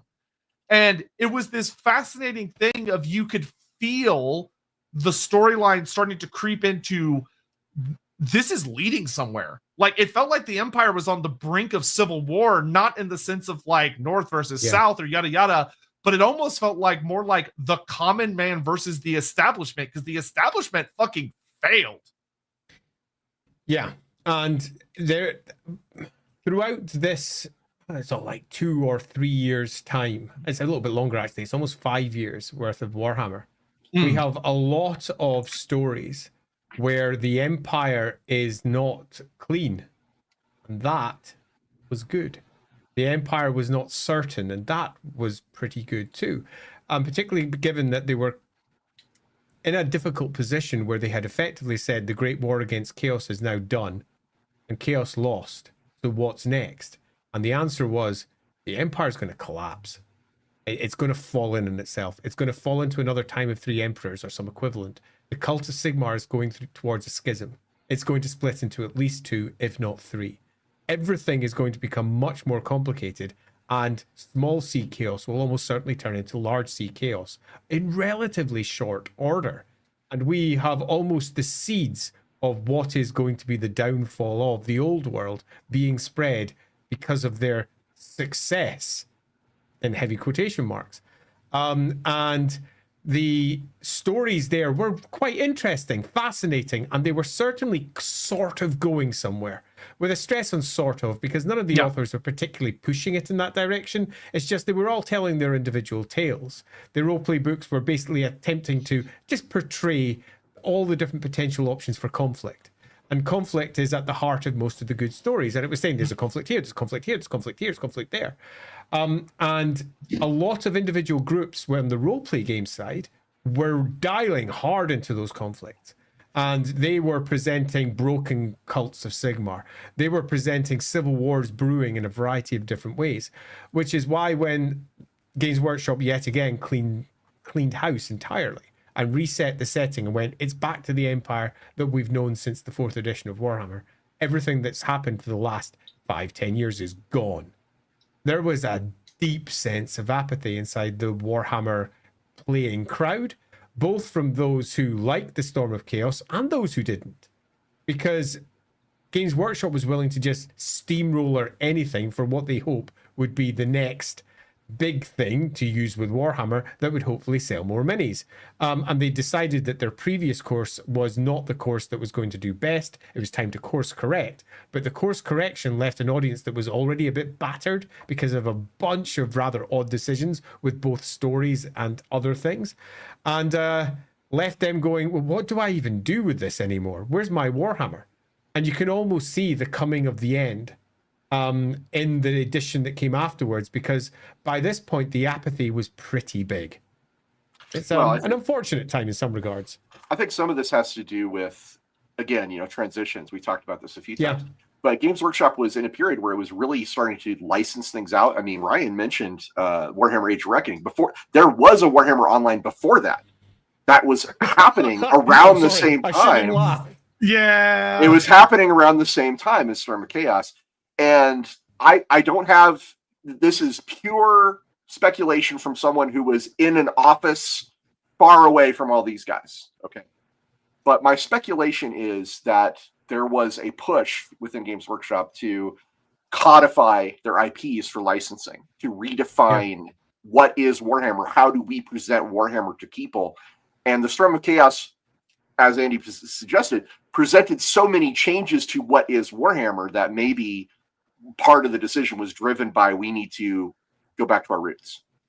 And you know what? I think that's not the greatest assumption to make, because it happened more than once. It happened to Black Library too. They were completely stripped and brought back to the core of what they should be doing as far as the, let's say, corporate. Let's just call them corporate. That's a nice, easy way to put it. As far as corporate was concerned, as people moved out of the studio and a new group moved in, and they were willing to do, well, whatever they were told to do, because that's their job, isn't it? Where the older guard were like, no, this isn't what we do. Yeah, so there was a definite transition from one group to the next. Well, as part of that, and I think that's fair. As part of that transition for Black Library, I think this Darkness Rising was one of the last of its kind, where Black Library wasn't allowed to release these. I mean, this book's beautiful. There was no background books. I was lined up for 3 background books. 2 of them, one just been approved, and I was lined up to do it when the information came through. That's it. You don't do background books anymore. The background books are dealt with by the studio. And I was left sitting there looking at the email saying, you're doing this book. And I sent a quick email saying, I trust I'm not doing this book anymore. And they're like, yeah, you're not. And I was like, okay. Oh, balls. I have the answer for all of this, but it is a much longer discussion. So maybe bring me back sometime and I will tell you about why the background books were no longer a thing, because I know the actual answer. Oh, I love it. I'm very excited for that. I think we'll definitely look into that, because that could easily be a whole stream in and of itself. Because that's a whole narrative. The background books. The background books. How I miss them. But they were fun. Yeah, but so Storm of Chaos is ultimately a pretty interesting legacy. It's one of the things that I'm not exactly sure where to point, to be honest, when it comes to this, is that I find it curious how I would genuinely say for the vast majority of people that consume Warhammer in the modern day, they look back at the Storm of Chaos with very rose-tinted glasses of remembering a lot of the very strong positives, remembering the sub-factions, remembering like the unique minis and all this stuff, and saying like, this was great. This was Warhammer at its absolute best, when, to put it bluntly, it wasn't. It just wasn't. True. And I actually, this is a controversial opinion, but I do think I will agree with what Andy was saying about that. I think it is not unfair to look at the handling of the Storm of Chaos for one of the big contributors to why Warhammer Fantasy eventually died. the way it did. Mm-hmm. That I felt it went a bit strong in that, but No, I but definitely think it's a contributor. Yeah. I think it shook a lot of the people's faith in how Games Workshop handled their setting. And for many, their faith had already been shaken by multiple resets in a way that 40k hadn't really had. 40k sort of stayed consistent all the way through, but Warhammer, because it wasn't selling, yeah, that's why I said sorta. Necrons, but sorta. Where Warhammer was just rebuilt according to the whim of the edition each time. And understandably so for some cases and less so for others. And it had left generations of burnt players. And they piled up as the money pockets of the next generation, speaking to their kids, just went, yeah, no, fuck it, 40k is better. Yeah, well, especially like, and this is the last thing I'll say about this before I'll move on to something else relating more to the Storm of Chaos itself, of that 7th edition had a very peculiar legacy of the rules got way out of whack. 7th was a weird edition that got, I mean, I remember playing hardcore competitive 7th and it was ugly. It was a ugly edition when that Demons of Chaos book dropped. Oh my good God. It like everything that came after that was in response and it broke the game. It literally broke the game. And 8th edition, I think, was genuinely beautiful, but its core rules were pretty shaky. And by that point, it was too late. Played a lot of 8th. Yeah, it was pretty good. But back to more of a positive lean. I really do feel that the Storm of Chaos, for a lot of the grief we get it, did have a lot of that excitement and moments that outlived it in some really funny ways. Of like Grimgor Ironhide as a character quite literally catapulted to being a fan favorite. Yes. It defined him as a character and people fell in love with him because he was so goddamn goofy. Of like, for those unaware of like his full Storm of Chaos storyline, you're literally introduced to him as a character that is this big wall horde that slams into Vardek Krom as Krom's heading for High Pass. And they have this big fight where they did something really clever to make Grimgor feel awesome and orky, which is that Grimgor was so strong that nobody could beat him. And he's just plowing through chaos like it's nothing. And they have like, oh yeah, he's like taking out Hell Pit practically. Like he's this unstoppable juggernaut. And he gets in a duel with Vardek Krom. And Vardek Krom is also written in a really fun way where Krom's like, okay, I can't beat this guy, but I can hold him off. And while I'm holding him off, my army is going to annihilate his army because he's a shit general. Because he's an orc. And he doesn't give a shit about his army. He's a black orc. He just wants to fight. So Krom kills everything but Grimgor. And Grimgor's army runs away. And Grimgor like looks around and goes, oh, fucking Umi, and just like runs off. And he's like pissed at Krom. And his storyline is that he's trying to like track Krom down so he can kill him. But unfortunately, that storyline kind of got dropped, and he ends up going after Archaon instead. Because Krom gets killed by, I think Krom gets killed by Manfred, if memory serves. Yes, down in Sylvania. But down through Ostermark and down in Grimgor was genuine, as far as orc characters go, was a well-written, funny character. And the Storm of Chaos cements him as a legend that has lasted to this day. Where people think of Grimgor as like one of the most dead-hard orcs in all of the settings. When, if you compare the amount of writing about him compared to like Gorbad or Gazkul from 40k, there's barely any writing on Grimgor. He's not a very well-explored character. But when the End Types came back, they made him into a fucking super character giant because of that legacy. I said I had 2 armies for Storm of Chaos. I was actively considering building a Grimgor's horde. Grimgor's Ard Boys. Yeah, I was going to do. I was going to do the Ard Boys. Yeah. So so you said High Elf Sea Patrol. What was the other one? Slayer army. I made no friends. I made no friends. Is unbreakable. Fuck you. And the runes you could put on those guys as weapons. It was insane. Just forget it. I think nearly all of the Storm of Chaos sub-factions, I think, were very toxic. I remember, my local store is just a fun little anecdote. We did a summer campaign. We replayed through the Albion Crisis, but you were allowed to play any modernish armies. So the Storm of Chaos armies were available. So one guy played High Elf Sea Patrol, where I had the joys of having my my Stegodons shot and killed before the game even fucking started. That's right. Still managed to beat them though, because High Elves were just bad generally. But oh man, that opening shooting was awful. But the other one was there was a Clan Eshin player. Fuck that guy. It's all the amount of skitter leaping bullshit of just flying around the table, throwing shit at you, and then running away. Fuck that build. That build was so frustrating to play against. I hated it. I'm still mad 20 years later. You really are. I can see you almost shaking there.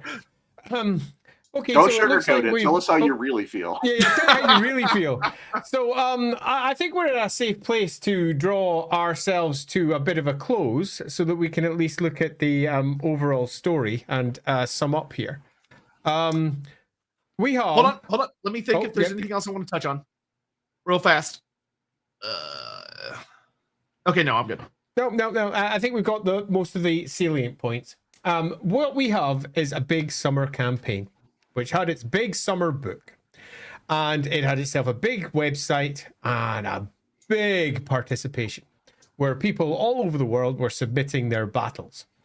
And this is the beginning of the problems, because Chaos lost bad. And I mean really bad. Anyone that was there at the time was almost laughing as Middenheim and its various fronts getting attacked from all sides was just chock-a-block full of Chaos defeats. And you might go, why was Chaos doing so bad? Because Chaos was only one army and there was all the other fucking armies against them. It was almost the destiny of the campaign for this to occur. I do want to add, I distinctly remember greenskin players in particular genuinely refusing to play other armies at their stores. They would only want to fight Chaos players just so they could kick the shit out of Chaos and hurt their numbers. And there was, and in fact, almost exactly what I was about to move on to, which is, it's because there was a fundamental lack of understanding for what Warhammer offered with its armies. There was this desire to split them into good guys and bad guys. All the people who were allied with Chaos and all the people who were allied with the Empire. But as it turned out, that's not what it was. Because Warhammer was more complicated than that. The Orcs were not on the bad guy side. The Undead were not on the bad guy side. In fact, the entire campaign almost turned into everyone versus Chaos. And it's not a little bit like saying, well, everyone versus the Space Marine armies. Nah, it's a little bit more like saying everyone versus just Chaos. Everyone in 40k against just the Chaos players. And Chaos was not a big selling army. And that was fundamentally flawed in the basic structure of the summer campaign. So the outcome was inevitable. Chaos were always going to lose. But the story that was pitched was so against that anyone watching at the time was going, I don't understand. Why are Chaos winning? And there was a lot of odd frustrations. And they were only redoubled when the campaign came to its conclusion and all of the cool stories got summed up with Surprise Grimgore. And Manfred just hiking it out. What the heck's that? That. Yep. Oh my god, it's a surprise attack. Thank you for that. With the Chat, chair. thank you. Fucking amazing. So we had ourselves a campaign that at the time was somewhat divisive. The good guys won. A lot of people were very happy with it. Most of the kids that played it absolutely adored it. They brought out a background book, Darkness Rising, to sort of explain what had happened in a more logical fashion, and it did indeed do that. The roleplay game was then based upon it, and that caused some issues when Games Workshop then dumped it. But nevertheless, for all we've dropped a lot of deep negatives about the Storm of Chaos, and we kind of have dissed it in many ways. We've not gone anywhere near as hard with it as we have with, say, the End Times, which are clearly bullshit. We've instead just gone, yeah, this bit was a bit poor, and this bit was a bit poor, and you get why it's poor. Storm of Chaos, nevertheless, endured. Really endured. Endured for some people because they really enjoyed the campaign. Endured for other people because it showed characters doing something. It told stories, which Warhammer often doesn't do. It just pitches you a character, tells you who that character is, and lets you tell your own stories with your own battlefield at home. It doesn't actually tell stories, but the Storm of Chaos did. Now, not all those stories landed, but many of them really did. And we got a strong character for Grimgor. We got an idea for Manfred and what he might be doing. We got a whole horrific story for Volkmar, the Emperor, and the situation he was put in with Valten and his death. Lots of stories. And these stories really had impact because they were popular. And as we move into the next generation of Warhammer, indeed, the nostalgia that Sotek was suggesting became very real, because 7th edition basically just gutted it all, started again, and said, you know how 6th edition did that, we can do it too, right? But they didn't make it better. And they had no extra stories they were necessarily telling, plus that edition of Warhammer was a bit borked. So people started looking back at the insanity, the brokenness, the ups and downs of the Storm of Chaos with almost nostalgic glasses firmly in place, maybe a few beer goggles too, as they look back and went, actually, it wasn't that bad, was it? Because they were comparing one thing with another. And that wasn't just the case for the people playing the game or consuming it. It was also the case for the people who were writing it, because they were looking for new stories as they were determining what to do with their characters, with their next, as we move into 8th edition, who are they, what do they do? And they look back and they've got rich, ripe tales. And they went, oh, yeah. So the Storm of Chaos for all, and I'm now going to be as blunt as I can, is crap. It's got loads of great ideas, loads of great stories, but the outcome was rubbish. The whole campaign fell apart because it hadn't been properly thought out as to how necessarily to pitch each one of the various groups together. Chaos was always going to lose. The fact that they didn't realize that and clearly had a story that had Chaos doing well, in many respects shows a lack of foresight.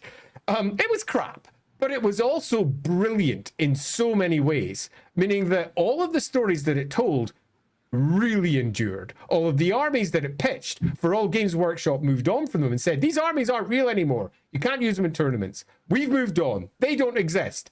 They did for the fans, and they kept on playing. They enjoyed what was there, and it meant that as 8th edition went on, Games Workshop sort of capitulated and went, yeah, you're right. Let's bring them back one by one by one.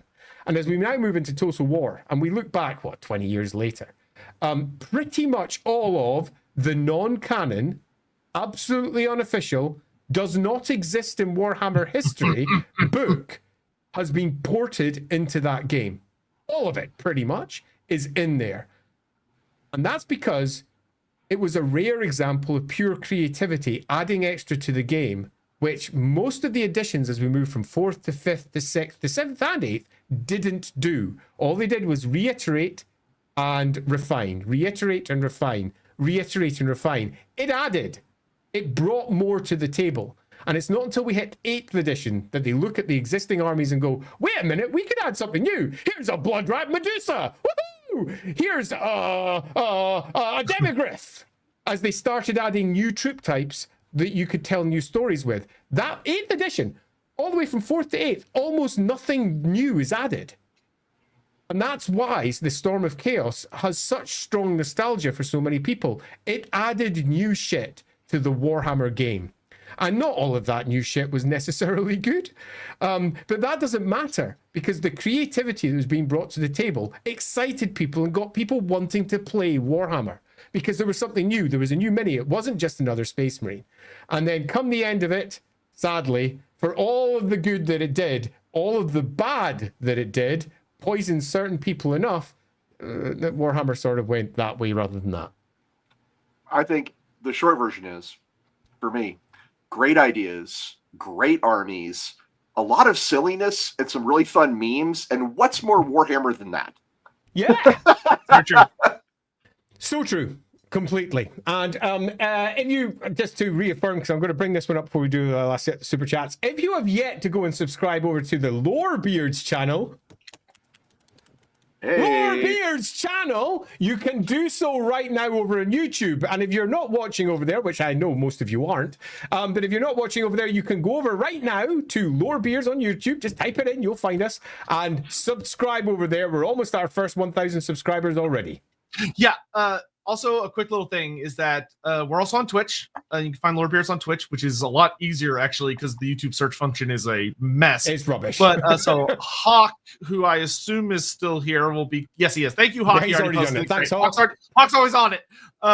Like a hawk. Anyway, so we would really appreciate not only you subscribing to that, but if you would be so inclined as to maybe like watch some of the episodes that are coming back on there and check those out. We need the watch time to hopefully monetize the channel, which will be necessary for the full move over there, which will make life so much easier for everybody. Because there will be one consolidated place for everything Lorebeards, which may mean more than it currently does, but we'll have to see how that goes down. What could that mean? What could it possibly mean? I don't know. You have to wait and see. I just went subscribed. Oh, thank you, Ross. Oh, you said he would. would. Thank you, Ross. You rock. So let's grab all of the finale super chats and stuff here, and then we'll wrap up. We're only 32 people away from 1,000. If there's just 32 of you out there right now, go press the subscribe button. We're over our first 1,000. That'd be awesome. You know what? I'll tell you what. If y'all hit 1K, so 32 people go and sub before we finish getting through all these super chats, I will tell you a secret about upcoming Lorebeard stuff. Ooh, that I wasn't going to tell you. Oh my! Okay, it's already only 30 left to go. If we don't hit 1K by the time I get through these like 5 messages, I'm not going to tell you. Brock 6000 was Storm of Chaos why they re-released Mighty Empires for Warhammer. I say re-release Mighty Empires, to which I say, oh, pooey, they just did lots of hexagons. It was barely a re-release of Mighty Empires. Where was all the bloody game? That's what I say. For all I diss it, I had, I don't know, maybe 14 sets of that. I think, well, they did a lot of it in White Dwarf, actually, if I remember right. Yeah, they did. Mm-hmm. So I would say probably because they actually got really big into using campaign grids because of the Storm of Chaos campaign, because they had like little maps. So a lot of that was released to like help with that, and by help I mean you could pay them money to vaguely organize your campaigns better instead of using a piece of paper.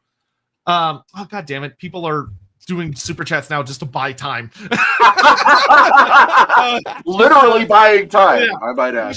Would love a stream on the original Warhammer Online. You mean that it was got released? I mean that it was vaguely a scam. Debatably. And why GW was really salty with video games for a little while. One day I would actually love for us to sit down and do a stream on both the Warhammer Onlines, because Age of Reckoning has a very unique legacy. That would be fun to talk about sometime. I played that game to death. Me too. Oh, thanks, Sion. Sion, thank you very much. Another tangent for me, but I'd love to see an episode covering Warhammer Mark of Chaos, plus the Battle Mark expansion and the novelization. It's what got me into Warhammer Fantasy, and I'd love to see if anything from it is reused in Total War of the Old World. The answer is yes, actually. It is. There's some great mods for Total War. Yeah, there is that is definitely an episode I would like to do. That would be a good Wednesday episode at some point, is like delving into the various video games that have cropped up over the years, from like Omens of the Horned Rat to, or whatever it's called, to Shadows of the Horned Rat, Shadows of the Horned Rat and Dark Omen. Dark over to the Mark of Chaos games and stuff, because a lot of them do actually have tangible legacies that have survived to the modern day. Brock 6000 plus 1K subs. Yes, we are, and we might have crossed it based on the face. We have not yet crossed it. We have 9 left to go. I'm watching it while you're doing the super chat. There you go. You know, go bug your family members and be like, "Stop to this shit real fast." There's 9 left to go. 1.21 gigawins. GW seems to be a big victim of positive feedback loops, focusing on things already popular, making them more popular, and letting everything else atrophy rather than supporting their whole line. Space Marines. Yeah. To be fair, that's business. That's how you run a business. I hate it. I think it's stupid, and I don't think that's the way a creative business should be run, but that is how they run their business, and they are the most successful at what they do, to put it bluntly. So I will always get mad when we have like the 9th of, how many models has Calgar got now with that new model he just got? He's got he just got another one, didn't he? Yeah, he's got like 7 minis. Crazy. Scion, Jesus, thank you very much, Scion. Great episode, Wow. guys. Look forward to the next one. Also, Nurgle here.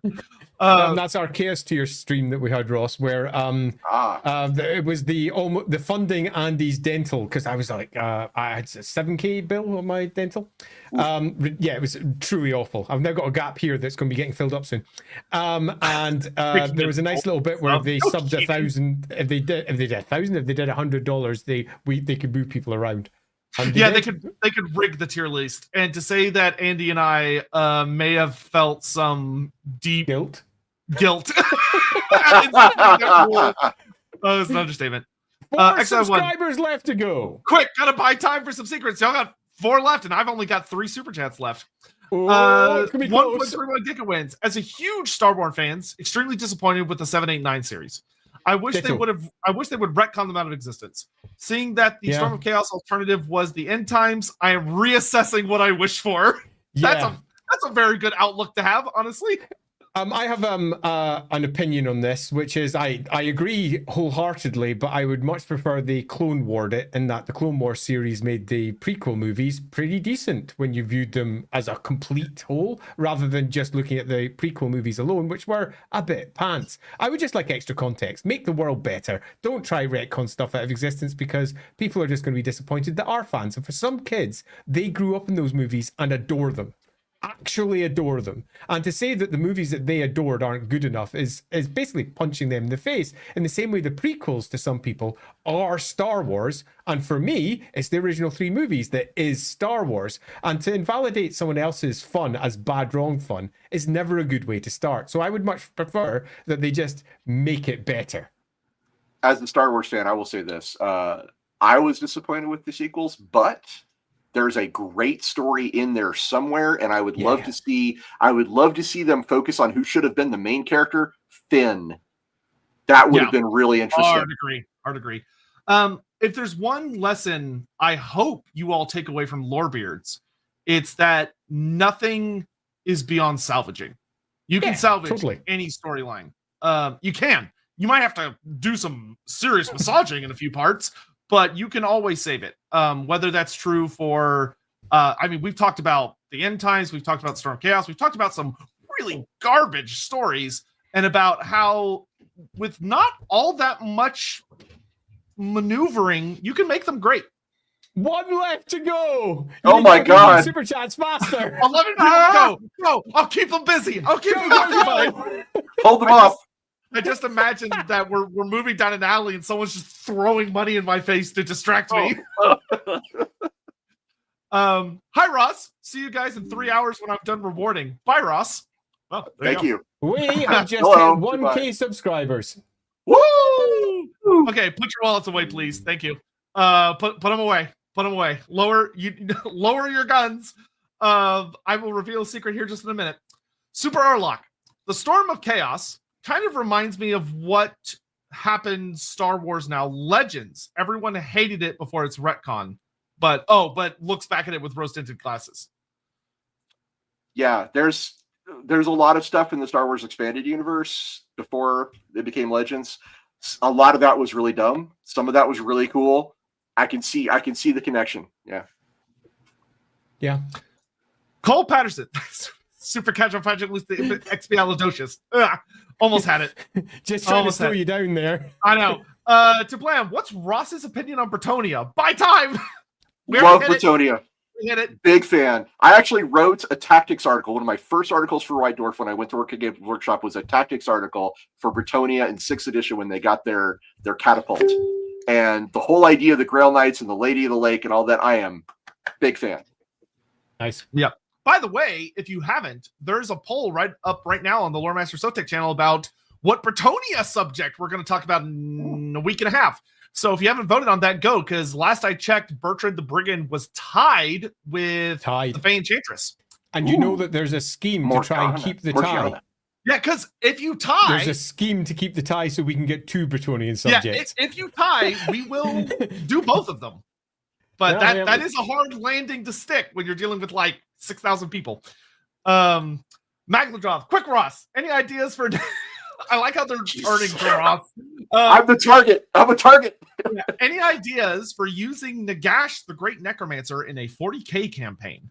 You know, I don't have anything off the top of my head, but you see the thing about necromancy and undead in 40k is really hard because that's just not really a thing. Like ghosts and undead things aren't really a part of 40k. So, yeah, you know, maybe it'd be interesting. Certainly, that's all I got. Yeah, pick me up in another stream. I've done this. Oh, Andy's the man. Go for him. Yeah. I will simply say, if you truly believe that he's a corpse emperor and you're introducing the strongest necromancer ever, you have a very dangerous setup immediately ready to go. Oh, why didn't I think of that? Oh my God, that's really good, Ryan. Yup. Yeah. So the Exile one, yippee, 1,000. We bought enough time. You quite literally did. Okay, so I'm trying to decide if I should give you a cryptic hint that is very rude because it would require you to go look for something, or if Andy, do you think I should give them a cryptic one or a more obvious? I love cryptic because cryptic is cryptic. Okay, great. On Andy's channel, there is a live stream that if you go watch and you pay attention to what Andy shows on camera, you will know what's about to happen on Lorebeards. Correct. I'll leave it at that. Mysterious. He revealed it, and I don't think anybody caught it, but he full on revealed it. Oh, one person did. Yep. I got the message about it and everything. Yeah, I'm not going to say anything more than that. I'm not going to tell you which stream it's on, just a live stream. It was a live stream, just in case there's a difference between the videos that we upload for LAWhammer. It wasn't one of those. It was a live stream. Oh, he's being nice to y'all. Yeah, so it's not a video. And, okay, I'll be nice. It's not a video, and it's not a LAWhammer roleplay stream. That's the only hint I'll give you. It's a live stream. And it's not a thumbnail. It's in the actual stream. He literally will move the camera to show you something. And somehow barely anybody caught it. I'm not going to say when. You figure that out. Go watch LAWhammer. Right, and with that, we say thank you all very much. You absolutely rock. We have a surprise stream coming this Saturday. Oh, yeah. Watch the LAWhammer channels for that announcement, but it'll be going up tomorrow. So we have a special surprise stream, and we're doing it largely to say thanks so much for the Chaos stream and your great generosity when you offered us so much cash for helping me towards my dental bills. So Sotek and I had a bit of a discussion as to what we'll do, and we're doing a surprise stream this Saturday. Watch this space, and you will see it pop up tomorrow. We also, of course, are streaming this Sunday as well, as always, for Lorebeards. Yes, for the dwarfs of Norska, the Norscan dwarves. Norse dwarves! I want to say thank you very much. I was going to ask, do you have anything like coming up? Any stuff people should be on the lookout for? Not right away, but I did want to express my gratitude to both Sotek and Andy for bringing me on the Lorebeards channel. Let me talk a little bit about Storm of Chaos, which is one of the things I happen to know a bit about, having been inside at the time it was going on. So it was a real pleasure to kind of go back over my memories and talk to you guys and kind of get that different perspective on it, because it was wild being in it and looking back, and now hearing from you guys and putting together a lot of these dots has really changed my perspective on it. So thank you. Oh, that's lovely. Hopefully in a good way. And my only response to that is Ross rocks, yeah! Yeah, Ross rocks so much that maybe he's in some way related to that hint y'all should be looking for. Ross, yeah! What can I mean by that? Who knows? Ross, yeah! Anyway, I've been Loremaster of Sotek. That guy yelling is Andy Law. And thanks so much, Ross Watson, for joining us. It's been a pleasure, and we will see you guys next time. Well, Friday for LAWhammer. Oh, yeah. And then Saturday for a special bonus Lorebeard stream with me and Andy that I think you'll all be very excited about. Yeah, it's a good one. Yeah, it's a good one. Right, we'll see you then. Bye-bye. Bye-bye.